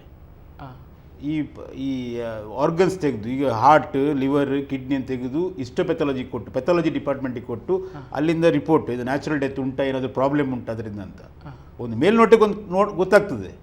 ಮೇಲ್ನೋಟಕ್ಕೆ ಗೊತ್ತಾಗ್ತದೆ, ಆದರೆ ನಾವು ಅದನ್ನು ಕೊಡುವುದಿಲ್ಲ. 100% ಕನ್ಫರ್ಮೇಷನ್ ಆದ ಮೇಲೆ ನಾವು ಕೊಡುವುದು ರಿಪೋರ್ಟ್. ಮೇಲ್ನೋಟಕ್ಕೆ ಪೊಲೀಸರಿಗೆ ಹೇಳಿರ್ತಾರೆ ಆಲ್ರೆಡಿ, ಹೀಗೆ ಸತ್ತಿರ್ತಾರೆ ಅಂತ ನಾವು ಹೇಳಿರ್ತೇವೆ. ಯಾವಾಗಲೂ ನಾವು ಹೇಳ್ತೇವೆ, ಯಾಕಂದರೆ ಅವ್ರ ಕ್ಲೂ ಬೇಕಲ್ಲ ಪೊಲೀಸರಿಗೆ ಯಾವ ಕಡೆ ಹೋಗ್ಬೇಕಂತ. So we will always give the clue. ಅದ್ರ ನಂತರ ಹಿಸ್ಟೋಪೆಥಾಲಜಿ ರಿಪೋರ್ಟಿಗೆ ಇವತ್ತು ನಾಳೆ ಬಂದಿರ್ಬೋದು, 2 ದಿವಸ ಬರ್ತದೆ, 2-3 ದಿವಸ ಬೇಕು, ಮಿನಿಮಮ್ 3 ದಿವಸ ಬೇಕು. ಅದು ಆದ ನಂತರ ಇನ್ನು FSL ಕಳಿಸ್ತಾರೆ, ಅದು 15 ದಿವಸ ಬೇಕು ಮಿನಿಮಮ್. ಅದರಲ್ಲಿ ಏನು ಪತ್ತೆ ಆಗುತ್ತೆ ಸರ್? ಅದರಲ್ಲಿ ವಿಷಯ ಪತ್ತೆ ಆಗ್ತದೆ, ಯಾವುದೇ ವಿಷಯನೂ ಪತ್ತೆ ಆಗ್ತದೆ ಅದರಲ್ಲಿ. ಅಂದರೆ ಹೈ ಪ್ರೊಫೈಲ್ ಆದ ಕಾರಣ 15 ದಿವಸದಲ್ಲಿ ಬರ್ತದೆ, ಬೇರೆ ಕೇಸಲ್ಲಿ 3 ತಿಂಗಳು ಬೇಕು. ಈ ಹೈ ಪ್ರೊಫೈಲ್ ಕೇಸ್ ಆದ ಕಾರಣ 3 ಮಂತ್ಸ್, ಇದು 15 ಡೇಸಲ್ಲಿ ಕೊಡ್ತಾರೆ ಅವರು. ಯಾಕಂದರೆ ಇಡೀ ಇದು 3 ಜಿಲ್ಲೆಗೆ, ನಮ್ಮ ಮಂಗಳೂರು ಒಂದು, ಉಡುಪಿ, ಮಂಗಳೂರು ಮತ್ತು ಚಿಕ್ಕಮಗಳೂರಿಗೆ. ಸೊ ಅವರಿಗೆ ಅಷ್ಟು ವರ್ಕ್ಲೋಡ್ ಇದೆ, ಅವರು ಇಟ್ ಟೇಕ್ಸ್ 3 ಮಂತ್ಸ್. ಆದರೆ ಈ ಕೇಸಲ್ಲಿ ಅವ್ರು 15 ಡೇಸಲ್ಲಿ ಕೊಡ್ತಾರೆ ಅವರು. ಎಲ್ಲ ಥರದ ಟೆಸ್ಟ್ ಮಾಡಿಸಿ ಕೊಡ್ತಾರೆ ಅವರು. ಯಾಕಂದರೆ ಕಿಡ್ನಿ ಹೋಗ್ತದೆ, ಹಾರ್ಟ್ ಹೋಗ್ತದೆ, ಇದು ಲಿವರ್ ಹೋಗ್ತದೆ, ಸ್ಟಮಕ್ ಕಂಟೆಂಟ್, ಇಂಟೆಸ್ಟೈನ್, ಇಷ್ಟನ್ನು ಎಲ್ಲ ಟೆಸ್ಟಿಗೆ ಪರೀಕ್ಷೆ ಮಾಡಿಸಿ, ಎಲ್ಲ ಪಾಯ್ಸನಿಗೆ ಚೆಕ್ ಮಾಡಿಸಿ ಕೊಡ್ತಾರೆ ರಿಪೋರ್ಟ್. ಹಾಗಾದರೆ ಇಲ್ಲಿ ಕೂಡ ಡಯಾಲಿಸಿಸ್ ಮಾಡಲಾಗಿದೆ ಅಂತ ಒಂದು ಸುದ್ದಿ ಉಂಟು, ಅದು ಯಾಕೆ ಮಾಡಿ? End stage is all renal failure ಆಗಿ ಆಗ್ತದಲ್ಲ. ಈಗ ಬ್ಲಡ್ ಹೋಯ್ತು ಅಂದ ಕೂಡಲೇ ಕಿಡ್ನಿಗೆ ಪೆಟ್ಟು ಆಗಿ ಆಗ್ತದೆ, ಒಂದಕ್ಕೊಂದು ಕನೆಕ್ಷನ್, ಅದು ಎಲ್ಲ ಕನೆಕ್ಟೆಡ್. ಈಗ ಸ್ವಿಚ್ ಇಲ್ಲಿದ್ರಲ್ಲ, ಬಲ್ಬ್ ಅಲ್ಲಿದೆ, ಬೆನ್ನಿಗೆ ಪೆಟ್ಟಾದರೆ ಕಾಲು ಇದು ಪ್ಯಾರಲಿಸ್ ಆಗ್ತದೆ. ಆ ಥರ ಇದು ಹ್ಯೂಮನ್ ಬಾಡಿಯಲ್ಲಿ ಎಲ್ಲಿ ಏನಾಗ್ತದೆ ಅಂತ ಹೇಳಲಿಕ್ಕೆ ಸಾಧ್ಯ ಇಲ್ಲ. ಸೊ ಇದೀಗ ಒಂದು ಪಾಯ್ಸನ್ ತೊಗೊಂಡಿದ್ರೆ ಗೊತ್ತಾಗ್ತದೆ, 100% ಗೊತ್ತಾಗ್ತದೆ. ಆದರೆ ಇನ್ವೆಸ್ಟಿಗೇಷನಲ್ಲಿ ಪಾಯ್ಸನ್ ಅಂಶ ಅಂತ ಹೇಳಿಲ್ಲ, ಪಾಯ್ಸನ್ ಅಂಶ ಇದ್ದಿರ್ಬೋದು ಅಂತ ಹೇಳಿದವರು. ಆದರೆ ಅದನ್ನು ನಮ್ಮ ಮೀಡಿಯಾದವರು ಪಾಯ್ಸನ್ ಅಂತಲೇ ತೊಗೊಂಡಿದ್ದಾರೆ. ಯಾಕಂದರೆ ಆ ಇನ್ವೆಸ್ಟಿಗೇಷನ್ ಮಾಡಿದಾಗ ಒಂದು ಲೆವೆಲ್ ಕಡಿಮೆ ಆಗಿದೆ, ಪಾಯ್ಸನ್ ಅಂಶ ಇದ್ದಿದ್ರಂದ್ರೆ ಆ ಪಾಯ್ಸನ್ ಹೆಸರು ಹೇಳ್ತಿದ್ರು ಡಾಕ್ಟ್ರು, ಪಾಯ್ಸನ್ ಹೆಸರು ಹೇಳಲೇ ಇಲ್ಲ ಅವರು. ಅಂದರೆ ಅದು ಹೇಳಿಲ್ಲ ಅಂತ ಹೇಳಿದರೆ ಅದು ಮತ್ತೆ ಗೊತ್ತಾಗಬೇಕು ಅಂತ, ಅಥವಾ ತಕ್ಷಣಕ್ಕೆ ಗೊತ್ತಾಗಿಲ್ಲ ಅಂತ ಹೇಳಿಲ್ಲ ಅಂತ ಇರ್ಬೋದಾ? ಅಲ್ಲ, ಅವ್ರಿಗೆ ಗೊತ್ತಾಗಿದ್ದರೆ ಅವರು ಹೇಳ್ತಾರೆ ಯಾವ ಪಾಯ್ಸನ್ ಅಂತ. ನೀವು OP ಅಂತ ಆಗುವಂಥ ಅವರು ಅದು ಪೇಪರಲ್ಲಿ ನೋಡಿದ್ದು ನಾನು, OP ಅಂತ ಹೇಳಿದರು. OP ತಗೊಂಡ್ರೆ ಅದು OP will show certain symptoms. Organ of hospital ತೊಗೊಂಡ್ರೆ ಅದು ಸಿಂಪ್ಟಮ್ಸ್ ತಗೊಳ್ತದೆ, ತೋರಿಸ್ತದೆ. ಬಂದ ಕೂಡಲೇ ಊಟದಲ್ಲಿ ಹೊರಗಡೆ ಪಾಸ್ಪೋರ್ಟ್ ಕೊಡ್ಲಿಕ್ಕೆ ಆಗುದಿಲ್ಲ, ಯಾಕಂದ್ರೆ ಸ್ಮೆಲ್ ಬರ್ತದೆ. ಅವರಾಗಿ ತಗೊಂಡ್ರೆ ತೊಂದರೆ ಬೇರೆ. ಗೊತ್ತಾಗದೆ ಮಿಕ್ಸ್ ಮಾಡ್ಲಿಕ್ಕೆ ಆಗುದಿಲ್ಲ, ಓಪಿ ತಗೊಳ್ಳಿಕ್ಕೆ ಆಗುದಿಲ್ಲ. ಹಾಗೆ ಗೊತ್ತಾಗದೆ ಮಿಕ್ಸ್ ಮಾಡುವಂಥದ್ದು ಬೇರೆ ಬೇಕಾದಷ್ಟಿದೆ. ಅದರಿಂದ ಕೂಡ ಸಾವು ಲೇಟ್ ಆಗಿ ಸಂಭವಿಸೋ ಚಾನ್ಸ್ ಉಂಟಾ? ಅಂದ್ರೆ 2 ಗಂಟೆಗೆ ತಿನ್ನಿಸಿ ಆಹಾರವನ್ನು, ಆದ್ರೆ ಗೊತ್ತಾಗ್ತದಲ್ಲ. ಆದ್ರೂ any poison will show the symptoms. ಈಗ ನಾನು ಒಂದು ಪೆಗ್ ವಿಸ್ಕಿ ಹೊಡೆದ್ರೆ ನಾನು ಹೇಗಿರ್ತೇನೆ ಅದು ಸ್ವಲ್ಪ ಚೇಂಜ್ ಆಗ್ತದೆ ನಂದು. ಅದೇ ಥರ ನಾನು ಏನು ತಗೊಂಡೆ ಅದ್ರ ಪ್ರಕಾರ ನನ್ನ ಸೈನ್ಸ್ ಅಂಡ್ ಸಿಂಪ್ಟಮ್ಸ್ ತೋರಿಸ್ತದೆ ಬಾಡಿ, ಅಂದರೆ ವೈದ್ಯರಿಗೆ ಗೊತ್ತಾಗ್ತದೆ.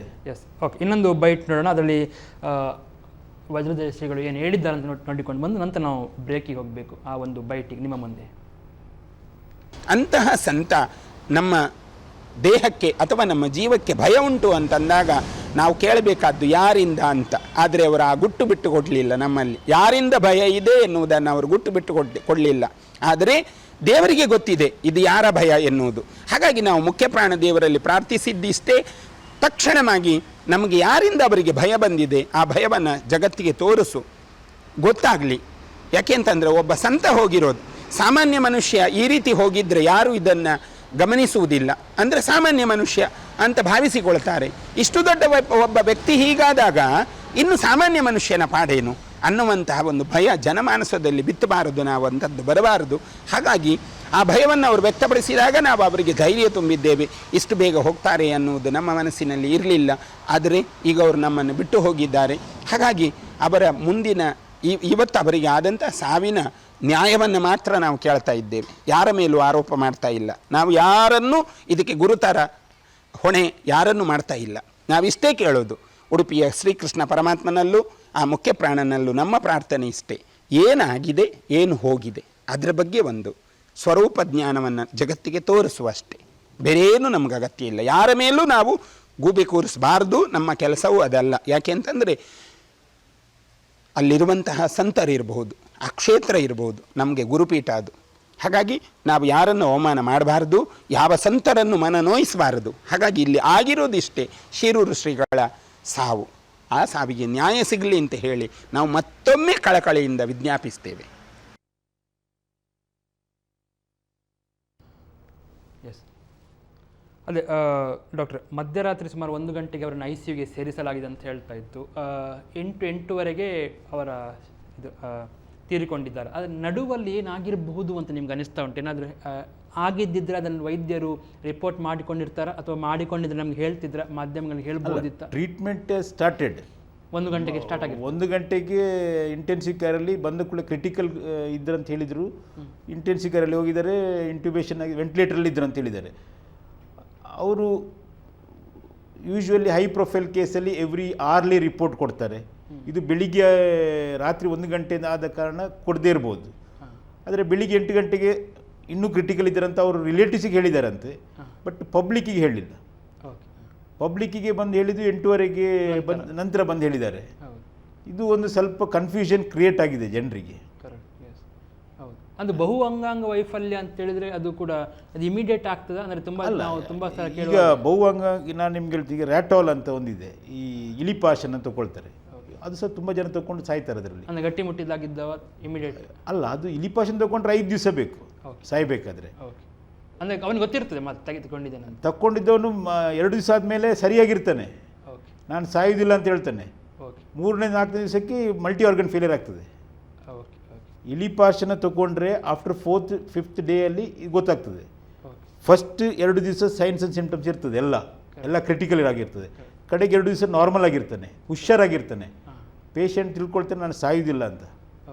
4ನೇ 5ನೇ ದಿವಸಕ್ಕೆ kidney all multi organ failure ಆಗ್ತದೆ. ಇದರಲ್ಲಿ ಇಲಿಪಾಶನ ಆಗಲಿಕ್ಕಿಲ್ಲ ಅಂತ ಯಾಕಂತ ಹೇಳಿದರೆ ಇವರು ವಿದಿನ್ 1.5 days ಆಗಿದೆ. ಒಂದು OP ಪಾಯ್ಸನಿಂಗ್ ಅಂತ ಪೇಪರಲ್ಲಿ ನೋಡಿದ್ದೇನೆ, ನನಗೆ ಡೌಟ್ ಬೇರೆ ಏನಾದರೂ ಪಾಯ್ಸನ್ ಇದ್ದಿರ್ಬೋದು, ಗೊತ್ತಾಗ್ತದೆ. ಏನು ಪಾಯ್ಸನ್ ಇದ್ದರೂ ಗೊತ್ತಾಗ್ತದೆ. ಅಂದರೆ ಸ್ಟಾರ್ಟಿಂಗ್ ಗೊತ್ತಾಗದೇ ಇದ್ದದ್ದೇ ಒಂಚೂರು ಪ್ರಾಬ್ಲಮ್ ಆಯಿತು ಅಂತ ಅಂದರೆ ಅವರು ನಡ್ಕೊಂಡು ಅಲ್ಲಿ ಹೋಗಿದ್ದಾರೆ ಆಸ್ಪತ್ರೆಗೆ.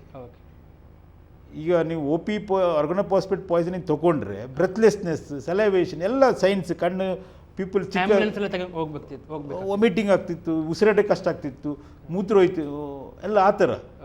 ಅಂದರೆ ಕಂಟ್ರೋಲ್ ಇರೋದಿಲ್ಲ, ಎಲ್ಲ ಅದರಷ್ಟಕ್ಕೆ ಹೋಗ್ತಾ ಇರ್ತದೆ. ಓಕೆ, ಒಂದು ಪುಟ್ಟ ವಿರಾಮವನ್ನು ತೆಗೆದುಕೊಂಡು ವಿರಾಮದ ಬಳಿಕ ಕಾರ್ಯಕ್ರಮದ ಕೊನೆಯ ಭಾಗದಲ್ಲಿ ಹಾಗಾದರೆ ಏನಾಗಿರಬಹುದು ಈ ಸಾವಿನ ಹಿಂದೆ, ಆ ಬಗ್ಗೆ ವೈದ್ಯರು ಏನು ಹೇಳ್ತಾರೆ ನೋಡೋಣ ಒಂದು ಪುಟ್ಟ ವಿರಾಮದ ಬಳಿಕ.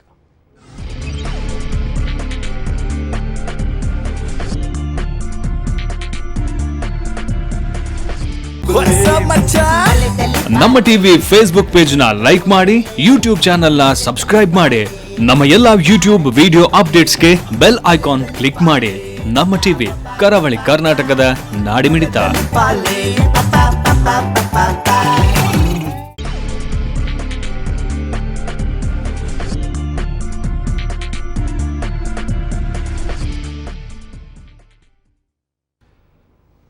ಡೈರಿ ಡೇ ಮತ್ತು 2 ಸ್ಟಾರ್ ಸಂತೋಷ್ ರೈಸ್ ಮುಖ್ಯ ಪ್ರಾಯೋಜಕರಾಗಿರೋ ಜನಧ್ವನಿ ನೇರ ಪ್ರಸಾರ ಕಾರ್ಯಕ್ರಮದಲ್ಲಿ ಇವತ್ತು ನಾವು ಚರ್ಚೆ ಮಾಡ್ತಾ ಇದ್ದೇವೆ ಶಿರೂರು ಶ್ರೀಗಳ ಸಾವಿನ ಹಿಂದೆ ಯಾವ ರೀತಿಯ ಬೇರೆ ಬೇರೆ ಆಯಾಮಗಳು, ಫಾರೆನ್ಸಿಕ್ ಸೈನ್ಸ್ ಅಥವಾ ಅವರ ಪೋಸ್ಟ್ಮಾರ್ಟಮ್ ರಿಪೋರ್ಟ್ನಲ್ಲಿ ಏನು ಬಂದಿರಬಹುದು, ವಿಷದ ಅಂಶ ಅಂತೇನು ಪೊಲೀಸರು ವೈದ್ಯರು ಹೇಳಿದ್ದಾರೆ, ಅದೆಷ್ಟರ ಮಟ್ಟಿಗೆ ನಿಜ, ವಜ್ರದ ಶ್ರೀಗಳ ಒಂದು ಸಣ್ಣ ಬೈಟ್ ನೋಡಿ ನಂತರ ಆ ಬಗ್ಗೆ ನಾವು ಚರ್ಚೆ ಮಾಡ್ತೀವಿ. ನಾನೊಬ್ಬ ಸಂತ ಅಂತ ಅಂದಾಗ ನನ್ನ ಬದಿಯಲ್ಲಿ ಒಬ್ಬ ಶಿಷ್ಯ ಇರ್ತಾನೆ. ಆ ಶಿಷ್ಯನನ್ನು ನಾನು ನಂಬಿಕೊಳ್ತೇನೆ, ಸ್ವಾಭಾವಿಕ. ಯಾಕೆ ಅಂತಂದರೆ ನಾನು ಸಮಾಜಮುಖಿಯಾಗಿರುವಾಗ ನಮಗೆ ಈಗ ನಾವು ಸಮಾಜಮುಖಿಯಾಗಿರುವಾಗ ನಮ್ಮ ಪ್ರಶ್ನೆ ಏನಿರ್ತದೆ ಅಂತಂದರೆ, ನಮಗೆ ಒಂದು ಆಶೀರ್ವಚನಕ್ಕೆ ಹೋದೆವು, ನಾವು ಭಿಕ್ಷೆ ತಗೊಳ್ಬೇಕಾದ್ರೆ ನಮ್ಮ ಮಠಕ್ಕೆ ಬರಬೇಕು, ನಾವು ಮಠಕ್ಕೆ ಬಂದು ಭಿಕ್ಷೆ ತಗೊಳ್ಬೇಕು, ನಾವು ಎಲ್ಲೂ ಒಂದು ಲೋಟ ನೀರು ಮುಟ್ಟುವ ಹಾಗಿಲ್ಲ, ಒಂದು ಆಹಾರ ನಾವು ಹೊರಗಿದ್ದು ತಿನ್ನುವ ಹಾಗಿಲ್ಲ, ನಮ್ಮವರೇ ಕೊಡಬೇಕು. ನಮ್ಮವರೇ ಕೊಡಬೇಕಾದ್ರೆ ನಾನು ಶಿಷ್ಯನನ್ನು ಇನ್ನು ಯಾರನ್ನು ನನ್ನವರನ್ನೇ ನಂಬಿರ್ತೀನಿ. ನಾವು ನಂಬಿರುವಾಗ ಅವರು ಹೇಗೆ ಕೊಡ್ತಾರೆ, ಅವರಿಗೆ ಯಾರ ಕುಮ್ಮಕ್ಕಿನಿಂದ ಹಾಗೆ ಅವರು ನಡ್ಕೊಳ್ತಾರೆ, ಇದೆಲ್ಲ ಅದಕ್ಕೆ ಪಾತ್ರ ಪ್ರಪಂಚದಲ್ಲಿ ನಮಗೆ ಇದೆಲ್ಲವೂ ನಮಗೆ ಗಮನಿಸಬೇಕಾಗ್ತದೆ. ಕೌರವ ಒಬ್ಬ ಇದ್ದರೆ ಅವನ ಬೆನ್ನ ಹಿಂದೆ ಉಳಿದ 100 ಮಂದಿ ಅಂದರೆ 99 ಕೌರವರಿದ್ದರು. ಆ ಕೌರವರು ಇದ್ದದ್ರಿಂದ ಈ ಕೌರವ ಹೋರಾಟ ಮಾಡಿದ. ಹಾಗಾಗಿ ದುಶ್ಯಾಸನ ಇರಬಹುದು, ಶಕುನಿ ಇರಬಹುದು, ಕರ್ಣ ಇರಬಹುದು, ಇವರೆಲ್ಲ ಕೌರವನ ಪಾಳಯದಲ್ಲಿ ಹೋರಾಟ ಮಾಡಿದವರು. ಹಾಗಾಗಿ ಪಾಂಡವರ ಪಾಳಯದಲ್ಲಿ ಇದ್ದದ್ದು 5 ಮಂದಿ ಮಾತ್ರ, ಭೀಮಸೇನ ದೇವರು, ಆಮೇಲೆ ನಕುಲ ಸಹದೇವ ದೇವರು, ಅರ್ಜುನ ದೇವರು, ಇನ್ನು ಧರ್ಮರಾಯ ದೇವರು, ಹೀಗೆ 5 ಮಂದಿ ಮಾತ್ರ ಅಲ್ಲಿ ಇದ್ದವರು. ಹಾಗಾಗಿ ಇಲ್ಲಿ ಪ್ರಶ್ನೆ ಇರುವಂಥದ್ದು, ಅವರು ಮಾಡಿಕೊಟ್ಟ ಆಹಾರವನ್ನು ನಾವು ತಿಂತೇವೆ, ಅಂದರೆ ನಮ್ಮ ಶಿಷ್ಯರು ಮಾಡಿಕೊಟ್ಟ ಆಹಾರವನ್ನೇ ತಿಂತೇವೆ. ಕೆಲವು ಸಂದರ್ಭಗಳಲ್ಲಿ ಈ ಶಿಷ್ಯರು ಯಾವುದರ ಅಂಶಕ್ಕೆ ಒಳಗಾಗ್ತಾರೆ ಅಥವಾ ಯಾರು ಅದಕ್ಕೆ ಕೊಕ್ಕೆ ಹಾಕಿದ್ದಾರೆ ಅದನ್ನು ನಾವು ಗಮನಿಸಬೇಕು. ಹಾಗಾಗಿ ಇಲ್ಲಿ ವಿಷಯ ಹೋಗುವುದು ಹೇಗೆ, ಇಲ್ಲಿ ಪ್ರಶ್ನೆ ಇರುವಂಥದ್ದು, ನಾವು ಆರೋಪ ಮಾಡಿದರೆ ಯಾರಿಗಾದರೂ ಜಿಜ್ಞಾಸೆ ಬರಬೇಕು. ನಾವು ಆರೋಪ ಮಾಡ್ತಾ ಇಲ್ಲ. ಇಲ್ಲಿ ವೈದ್ಯಾಧಿಕಾರಿಗಳು ಹೇಳಿದ್ದಾರೆ ಸಸ್ಪೀಷಿಯಸ್ ಪಾಯ್ಸನ್, ಅಂದರೆ ಕಂಟೆಂಟ್ ಇದೆ. ಬ್ಲಡ್ಡಲ್ಲಿ ಚೆಕ್ ಮಾಡುವಾಗ, ರಕ್ತವನ್ನು ತಪಾಸಿಸುವಾಗ ಆ ವಿಷ ಅವರಿಗೆ ಗೊತ್ತಾಗಿದೆ. ತಕ್ಷಣ ಅವರು ಆರಕ್ಷಕ ಅಧಿಕಾರಿಗಳಿಗೆ ದೂರು ದಾಖಲು ಮಾಡಿದ್ದಾರೆ, ಇದರಲ್ಲಿ ಈ ತರಹ ಇದೆ, ನೀವು ನೋಡಬಹುದು. ಅದು ಒಂದು ಪ್ರಾಥಮಿಕ ವರದಿ. ಇನ್ನು ನಾವು ಅದನ್ನು ಅವರು PSI ಅಲ್ಲಿಗೆ ಕಳಿಸಿದ್ದಾರೆ, ಅದು ತನಿಖೆ ಆಗಬೇಕು, ಅದು ಹೊರಗೆ ಬರಬೇಕು. ನಮ್ಮ ಪ್ರಾರ್ಥನೆ ಇಷ್ಟೇ, ಈ ತನಿಖೆ ಬರುವಾಗ ಇಲ್ಲಿ ಯಾರು ಕೈ ಆಡಿಸಬಾರದು. ಆ ತನಿಖೆ ಸ್ವಾಭಾವಿಕವಾಗಿ ಬರಲಿ, FSL ತನಿಖೆ ಸರಿಯಾಗಿ ಬರಲಿ. ಇನ್ನೂ 6 ವಾರಗಳ ಪರ್ಯಂತ ಅಂತ ಹೇಳಿದ್ದಾರೆ, ಕಾಯುವ, ಏನು ಸಮಸ್ಯೆ ಇಲ್ಲ, ನಮಗೆ ಕಾಯುವುದಕ್ಕೆ ಏನು ಸಮಸ್ಯೆ ಇಲ್ಲ. ನಾವು ಭಗವಂತನನ್ನು ಪ್ರಾರ್ಥಿಸ್ತೇವೆ, ನಾವು ದೇವರನ್ನು ನಂಬಿ ಬದುಕುವವರು, ನಮಗೆ ದೇವರೇ ಸರ್ವಸ್ವ, ಭಗವಂತನನ್ನು ಬಿಟ್ಟರೆ ನಮಗೆ ಬೇರೆ ಯಾರೂ ಇಲ್ಲ. ನಮ್ಮ ಪ್ರಾಣಕ್ಕೆ, ನಮ್ಮ ಮಾನಕ್ಕೆ, ನಮ್ಮ ಸರ್ವಸ್ವಕ್ಕೆ ಅಧಿಕಾರಸ್ಥ ಯಾರು? ನಾವು ಆರಾಧನೆ ಮಾಡುವ ನಮ್ಮ ಭಗವಂತನಷ್ಟೇ, ಅವನೇ ನಮ್ಮನ್ನು ಕಾಯಬೇಕು. ಇನ್ನು ಬಿಟ್ಟರೆ, ಅವನನ್ನು ಬಿಟ್ಟರೆ ನಮಗೆ ಬೇರೆ ಯಾರು ಮಾರ್ಗ ಇಲ್ಲ. ಹಾಗಾಗಿ ಇಂತಹ ಸಂದರ್ಭಗಳಲ್ಲಿ ಸಸ್ಪೀಷಿಯಸ್ ಪಾಯ್ಸನ್ ಅವರ ಬಾಡಿಯಲ್ಲಿ ಬಂದಿದೆ ಅಂತಲಾದರೆ ಯಾರಾದರೂ ಕೊಡಬೇಕು. ಇರಲಿ, ನಾಳೆ ಹೇಳ್ಬೋದು ಅವರೇ ತಗೊಂಡಿರಬಹುದು ಅಂತ. ಅವರು ತಗೊಳ್ಳಿಕ್ಕೂ ಕಾರಣ ಏನು? ಈಗ ಬೇರೆ ಬೇರೆ ವಲಯಗಳಲ್ಲಿ ಚರ್ಚೆ ಆಗ್ತಾ ಇದೆ, ಒಂದೊಂದೇ ವಾಯ್ಸ್ ರೆಕಾರ್ಡರ್ ವಿಡಿಯೋಗಳು ಹೊರಗೆ ಬರ್ತಾ ಇದೆ, ಮಾಧ್ಯಮದ ಮೂಲಕ ನಾವು ಗಮನಿಸ್ತಾ ಇದ್ದೇವೆ. ಇದು ಹೇಗೆ ಬರ್ತಾ ಇದೆ, ಇದು ಯಾಕೆ ಬರ್ತಾ ಇದೆ? ಇನ್ನು ಶಿರೂರು ಶ್ರೀಗಳು ಮಾಡಿರುವ ಆರೋಪಗಳ ಬಗ್ಗೆ ತನಿಖೆ ಆಗಲಿ, ಯಾರ ಮೇಲೆ ಅವರು ಆರೋಪ ಮಾಡಿದ್ದಾರೆ, ಆ ಆರೋಪದಲ್ಲಿ ಇರುವ ವ್ಯವಸ್ಥೆಗಳು ಯಾವುದು, ಅವ್ಯವಸ್ಥೆಗಳು ಯಾವುದು, ತನಿಖೆ ಆಗಲಿ. ಹಾಗಾದರೆ ಅವರು ನಮ್ಮ ಶಿಷ್ಯರು ಕೊಡುವಂಥ ಆಹಾರವನ್ನು ಸೇವಿಸ್ತೇವೆ ಅಂತ ಹೇಳ್ತಾರೆ. ಆದರೆ ಶಿಷ್ಯರು ಅಂದರೆ ನಾವೇ ಫಾರ್ ಎಕ್ಸಾಂಪಲ್ ಯಾರಾದರೂ ಒಬ್ಬರು ವಿಷ ಹಾಕಿ ಕೊಟ್ಟದ್ದು ಗೊತ್ತಿಲ್ಲದೆ ತೆಗೆದುಕೊಂಡದ್ದು, ಸೇಮ್ ಟೈಮ್ ವೈದ್ಯರಿಗೆ ಗೊತ್ತಾಗಲಿಲ್ಲ ಅಂತ ಒಂದು ಚಾನ್ಸಸ್ ಉಂಟಾ ಡಾಕ್ಟರ್? ಭಾರಿ ಕಡಿಮೆ. ಐಡಿಯಲ್ ಹೋಮಿಸೈಡಲ್ ಪಾಯ್ಸನ್ ಅಂತ ಉಂಟು. ಐಡಿಯಲ್ ಹೋಮಿಸೈಡಲ್ ಪಾಯ್ಸನ್ ಅಂದರೆ ಅದು ನಮ್ಗೆ ಗೊತ್ತಿರೋದಿಲ್ಲ, ಡಾಕ್ಟ್ರಿಗೆ ಗೊತ್ತಾಗೋದಿಲ್ಲ, ಯಾರಿಗೂ ಗೊತ್ತಾಗೋದಿಲ್ಲ. ಅಂದರೆ ಭಾರಿ ಕಷ್ಟ ಗೊತ್ತಾಗ್ತದೆ ನಂತರ ಸತ್ತ ಮೇಲೆ ಗೊತ್ತಾಗ್ತದೆ, ಸಾಯ ಮೊದಲು ಗೊತ್ತಾಗೋದಿಲ್ಲ. ಬಟ್ ಈಗ ಏನಾಗಿದೆ ಅಂತ ಹೇಳಿದರೆ ಇವರು 6 ಗಂಟೆ 8 ಗಂಟೆ ನಾರ್ಮಲ್ ಇದ್ದರು, 10:30 ಗಂಟೆಗೆ ಆಸ್ಪತ್ರೆಗೆ ಬಂದವರು ರಾತ್ರಿ 8 ಗಂಟೆ ಸಂಜೆ 8 ಗಂಟೆವರೆಗೆ ನಾರ್ಮಲ್ ಇದ್ದರು. ಕರೆಕ್ಟ್. ಅಂಥ ಪಾಯ್ಸನ್ ಯಾವುದಿಲ್ಲ. ಅಂದರೆ ಮಧ್ಯಾಹ್ನದ ಊಟದಲ್ಲಿ ಯಾರಾದರೂ ಬಂದು ಮಧ್ಯಾಹ್ನ ಊಟದಲ್ಲಿ ತಗೊಂಡ poison it is not sun ideal poison. ನೀವು ತೊಗೊಂಡ್ರೆ ಅದು ಅಷ್ಟು, ಇನ್ನು ಕೆಲವೆಲ್ಲ ಪಾಯ್ಸನ್ ಇದೆ, ನಾನು ಮೀಡಿಯಾದ ಎದುರಿಗೆ ಹೇಳಲಿಕ್ಕೆ ಬಯಸಿಲ್ಲ. ಟೆಸ್ಟ್ ಮಾಡ್ಬೋದು ಅಲ್ಲ, ಟೆಸ್ಟ್ ಅಲ್ಲ, ಅದು ತುಂಬ ಇದೆ. ಈಗ ನಮ್ಮ ರೋಡ್ ಪಕ್ಕದಲ್ಲಿ ಕಾರ್ಡಿಯಕ್ ಪಾಯ್ಸನ್, ಈಗ ಪಾಯ್ಸನ್ ಅಂತ ಏನು ಹೇಳಿದರೆ ಒಂದು ಕಾರ್ಡಿಯಕ್ ಪಾಯ್ಸನ್, ಹಾರ್ಟಿಗೆ ಆಸ್ಫಿಕ್ಷನ್ಸ್, ಲಂಗಿಗೆ ಆಗೋದು, ಬ್ರೈನಿಗೆ ಆಗುವ ಪಾಯ್ಸನ್. ಈಗ ಆಲ್ಕೋಹಾಲ್ ಸಹ ಇನ್ಎಬ್ರಿಯಂಟ್, ಆಲ್ಕೋಹಾಲ್ ಜಾಸ್ತಿ ಕುಡಿದ್ರೂ ಪಾಯ್ಸನ್ನೇ, ಕಾಫಿ ಜಾಸ್ತಿ ಕುಡಿದ್ರೂ ಪಾಯ್ಸನ್ನೇ, ಸಿಗರೇಟ್ ಜಾಸ್ತಿ ಕುಡಿದ್ರೂ ಪಾಯ್ಸನ್. ಅದು ಒಮ್ಮೆಲಲ್ಲ, ಸ್ಟೆಪ್ ಬೈ ಸ್ಟೆಪ್. ಅಲ್ಲ, ಕಾಫಿ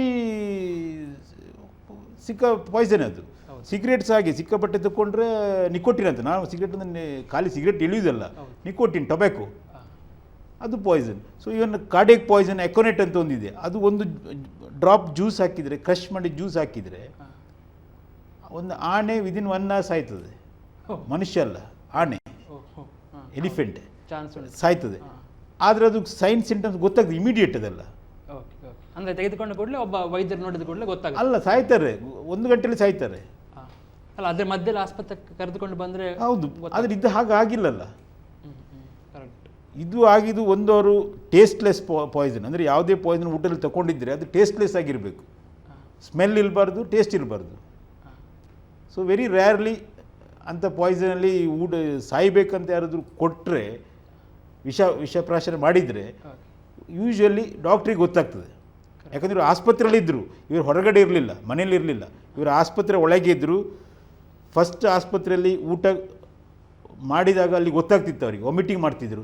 ಏನೇ ಪಾಯ್ಸನ್ ತಗೊಂಡ್ರು they will start puking, vomiting and signs and symptoms ಗೊತ್ತಾಗ್ತದೆ. ಇವರು ಸಡನ್ ಬ್ರೆತ್ಲೆಸ್ನೆಸ್ ಆಯಿತು, ಇಂಟೆನ್ಸಿವ್ ಕೇರ್ ಬಂದರು, ವೆಂಟಿಲೇಟ್ರಿಗೆ ಹೋದರು. ಅಂದರೆ ನೀವು ಹೇಳೋದು ಯಾವುದೇ ಒಂದು ವಿಷ ದೇಹಕ್ಕೆ ಸೇರಿದರೆ ಕೆಲವೇ ನಿಮಿಷಗಳಲ್ಲಿ ವಾಂತಿ ಆಗಿಯೇ ಆಗ್ತದೆ ಅಂತ. ಓರಲ್ ತೊಗೊಂಡಿದ್ರೆ, ಓಕೆ, ಬಾಯಲ್ಲಿ ತೊಗೊಂಡಿದ್ರೆ, ಇಂಜೆಕ್ಟೆಡ್ ಅಲ್ಲ ನಾನು ಹೇಳಿದ್ದು. ಇಂಜೆಕ್ಟೆಡಿಗೆ OPM ನೀವು ಇಂಜೆಕ್ಷನ್ ತೊಗೊಂಡ್ರು ಸ್ಟಮಕ್ಕಿಗೆ ಬಂದು ಸೆಕ್ರೆಟ್ ಆಗ್ತದೆ. ಹೌದಾ? ಇವರಿಗೆ ಗ್ಯಾಸ್ಟ್ರಿಕ್ ಲವಾಜ್ ಮಾಡಿದರಂತೀಗ ಒಂದು ಹೊಸ ಸುದ್ದಿ ಬಂದಿದೆ. 10 ಗಂಟೆ ಮೇಲೆ ಗ್ಯಾಸ್ಟ್ರಿಕ್ ಲವಾಜ್ ಮಾಡಿದರೆ ಯಾವ ಹೊಟ್ಟೆಯಲ್ಲಿ ಯಾವ ವಿಷಯ ಇರ್ತದೆ ನನಗೆ ಗೊತ್ತಿಲ್ಲ, ನಾನಂತೂ ಎಲ್ಲಿ ಓದಿಲ್ಲ. Recommended treatment by WHO is within 2 to 3 hours ಮಾತ್ರ ನೀವು ಗ್ಯಾಸ್ಟ್ರಿಕ್ ಲವಾಜ್ ಮಾಡಬೇಕು.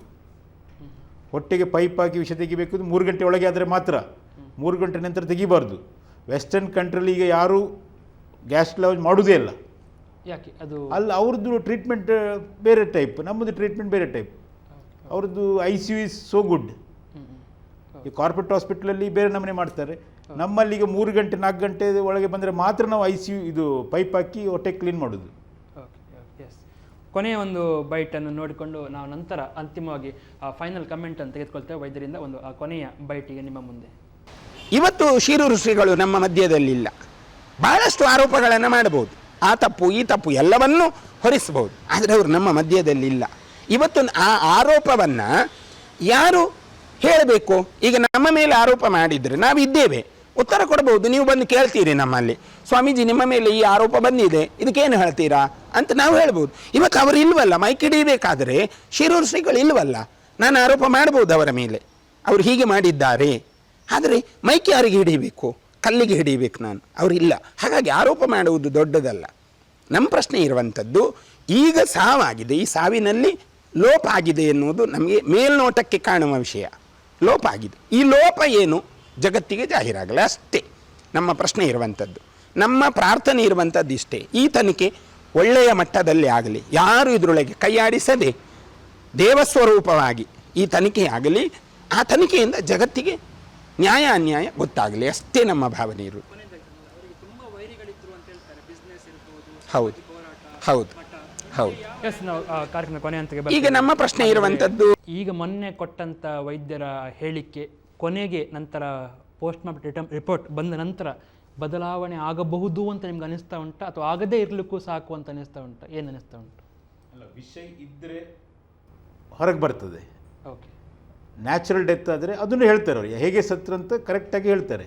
ಓಕೆ, ಯಾವ ಕಾರಣಕ್ಕೆ ಡೆತ್ ಆಯಿತು ಅಂತ ಅದನ್ನು ಪೋಸ್ಟ್ಮಾರ್ಟಮ್ ರಿಪೋರ್ಟಲ್ಲಿ ಕರೆಕ್ಟ್ ಒಪಿನಿಯನ್ ಕೊಡ್ತಾರೆ. ಕಾಸ್ ಆಫ್ ಡೆತ್ ಇವನು 1, 2, 3 ರೀಸನಿಂದ ಸತ್ತಿದ್ದಾರೆ ಅಂತ ಹೇಳ್ತಾರೆ. ಓಕೆ, 3 ರೀಸನ್ ಯಾವುದಂತ ನಮಗೆ ನಂತರ ಗೊತ್ತಾಗ್ತದೆ. ಅದು ಖಂಡಿತ ಗೊತ್ತು. ಅಲ್ಲ 3 ರೀಸನ್ ಅಲ್ಲ, 1, 2 ಅಂದರೆ ಇದರಿಂದ ಇದ್ದಾಯಿತು ಹೀಗೆ ಸತ್ತಿದ್ದಾರೆ ಅಂತ. ಇವರಿಗೆ ಹೇಗೆ ಆಯಿತು ಅಂತ ಆ ಥರ ರೀಸನ್ ಒಂದು ಸಾಯ್ದು ಒಂದೇ ರೀಸನ್ ಅಲ್ಲಿ ಅವ್ರು ಹೇಳ್ತಾರೆ. ಯಾವ್ದು ಫಾರ್ ಎಕ್ಸಾಂಪಲ್ ಲಿವರ್ ಫೇಲಿಯರ್, ಹೌದು, ಮತ್ತೊಂದು ಕುಡಿದ ಕಾರಣ ಅಂತ ಹೇಳುವುದಿಲ್ಲ. ಪೋರ್ಟಲ್ ಹೈಪರ್ ಟೆನ್ಷನಿಂದ ಬ್ಲೀಡಿಂಗ್ ಆಗಿ ಸತ್ತಿದ್ದಾರೆ ಅಂತ ಕೊಡ್ತಾರೆ. ಒಂದು ಲಿವರ್ ಫೇಲಿಯರ್ ಆಗಿ, ಲಿವರಿಂದ. ಈಗ ಒಂದು ಲಿವರ್ ಫೇಲಿಯರ್ ಇದ್ದ ಪ್ರಶ್ನೆಯಲ್ಲಿ ನಮಗೆ ಲಿವರ್ ಹಾಳಾಗಿದ್ದರೆ ನಾವು ಅದರ ಮೇಲೆ ಆಲ್ಕೋಹಾಲ್ ಅಥವಾ ಪ್ಯಾರಾಸಿಟಮಾಲ್ ಟ್ಯಾಬ್ಲೆಟ್ ತೊಗೊಂಡ್ರು ನಮಗೆ ಸಾಕು, ಸಾಯಲಿಕ್ಕೆ ಸಾಕು. 5-6 ಟ್ಯಾಬ್ಲೆಟ್ ಸಾಕು ಪ್ಯಾರಾಸಿಟಮಾಲ್ ಲಿವರ್ ಫೇಲಿಯರ್ ಆದವರಿಗೆ, ಹೆಚ್ಚು ಬೇಡ. ಪ್ಯಾರಾಸಿಟಮಾಲ್ ತಲೆನೋವಿಗೆ ತಗೊಳ್ತಾರೆ, ಅಂಗಡಿಯಲ್ಲಿ ಸಿಗ್ತಲ್ಲ, 4 ಟ್ಯಾಬ್ಲೆಟ್ ಸಾಕು ಲಿವರ್ ಫೇಲಿಯರ್ ಆದವರಿಗೆ. ಸೊ ಆ ಕಾರಣ ಇದು ಏನಂತ ಹೇಳಲಿಕ್ಕೆ ಆಗೋದಿಲ್ಲ. ಈಗ ವಿಷಾಂಶ ಪತ್ತೆ ಆಯಿತು ಅಂತ ಹೇಳಿದ್ದಾರೆ, ವಿಷ ಅಂತ ಹೇಳಿಲ್ಲ ಅವರು, ಪಾಯ್ಸನಸ್ ಸಬ್ಸ್ಟೆನ್ಸ್ ಅಂತ ಹೇಳಿದ್ದಾರೆ. ನನಗೆ ಅವರು ಪಾಯ್ಸನಸ್ ಸಬ್ಸ್ಟೆನ್ಸ್ ಯಾವುದಂತ ಅವ್ರು ಹೇಳ್ಬೋದಿತ್ತು ಅವರು. ಹೌದು, ಅಲ್ಲ ಈಗ ಲಿವರ್ ಫೈಲಿಯರ್ ಅಂತ ಹೇಗೆ ಗೊತ್ತಾಗತ್ತ? ಒಬ್ಬ ಸಾಮಾನ್ಯ ಮನುಷ್ಯನಿಗೆ ತನ್ನ ದೇಹ ನಿಧಾನವಾಗಿ ಲಿವರ್ ಫೇಲಿಯರ್ ಇವತ್ತು ಆಗ್ಬೋದು, ಸಾಯ್ಬೋದು, ಹಾಗೆ ಅನಿಸ್ತಾ? ಇಲ್ಲ, ಅನಿಸೋದಿಲ್ಲ. ಓಕೆ, ಆದರೆ ಅವ್ರದ್ದು ಸಿಂಪ್ಟಮ್ಸ್ ಗೊತ್ತಾಗ್ತದೆ. ಒಂದು ಹೊಟ್ಟೆ ದೊಡ್ಡದಾಗಿರ್ತದೆ, ಒಂದು ನಮ್ಮನೆ ಅನ್ಈಸಿನೆಸ್ ಇರ್ತದೆ. ಎಲ್ಲದಕ್ಕೊಂದು ಇದು ಸೈನ್ಸ್ ಆ್ಯಂಡ್ ಸಿಂಪ್ಟಮ್ಸ್ ಗೊತ್ತದೆ. ಪೇಷಂಟ್ ಡಾಕ್ಟರ್ ಹತ್ರ ಬಂದ ಕೂಡಲೇ ಅವನು ಹೇಳ್ತಾರೆ ನನಗೆ ಈ ಥರ ಆಗ್ತಾ ಇದೆ ಅಂತ. ಅದು ಕುಡ್ದೇ ಲಿವರ್ ಫೇಲಿಯರ್ ಆಗಬೇಕಂತ ಏನು ರೀಸನ್ ಇಲ್ಲ. ಕುಡಿಯದಿದ್ದವರಿಗೂ ಲಿವರ್ ಫೇಲಿಯರ್ ಆಗಿ ಉಂಟು, ತುಂಬ ಉಂಟು.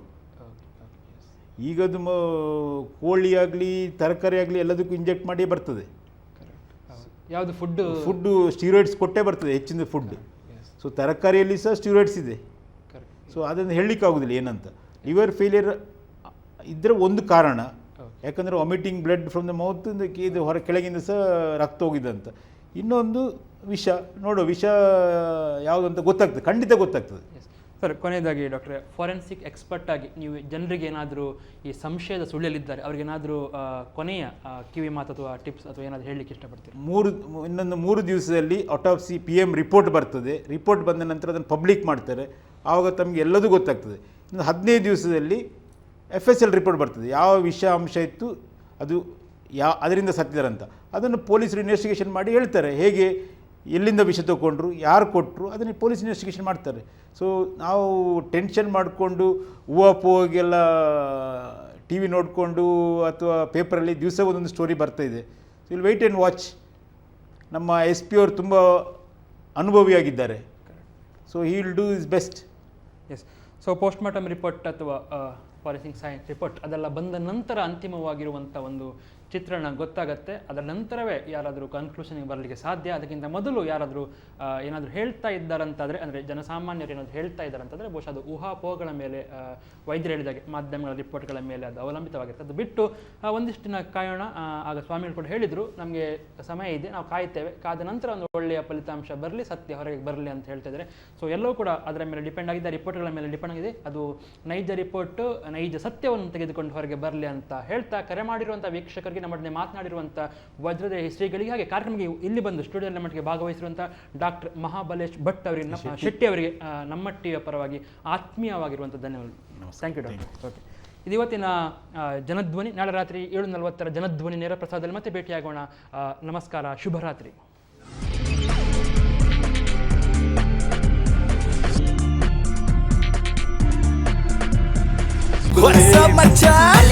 ನಮ್ಮ ಟಿವಿ ಫೇಸ್ಬುಕ್ ಪೇಜ್ ನ ಲೈಕ್ ಮಾಡಿ, ಯೂಟ್ಯೂಬ್ ಚಾನೆಲ್ ನ ಸಬ್ಸ್ಕ್ರೈಬ್ ಮಾಡಿ. ನಮ್ಮ ಎಲ್ಲಾ ಯೂಟ್ಯೂಬ್ ವಿಡಿಯೋ ಅಪ್ಡೇಟ್ಸ್ಗೆ ಬೆಲ್ ಐಕಾನ್ ಕ್ಲಿಕ್ ಮಾಡಿ. ನಮ್ಮ ಟಿವಿ, ಕರಾವಳಿ ಕರ್ನಾಟಕದ ನಾಡಿಮಿಡಿತ.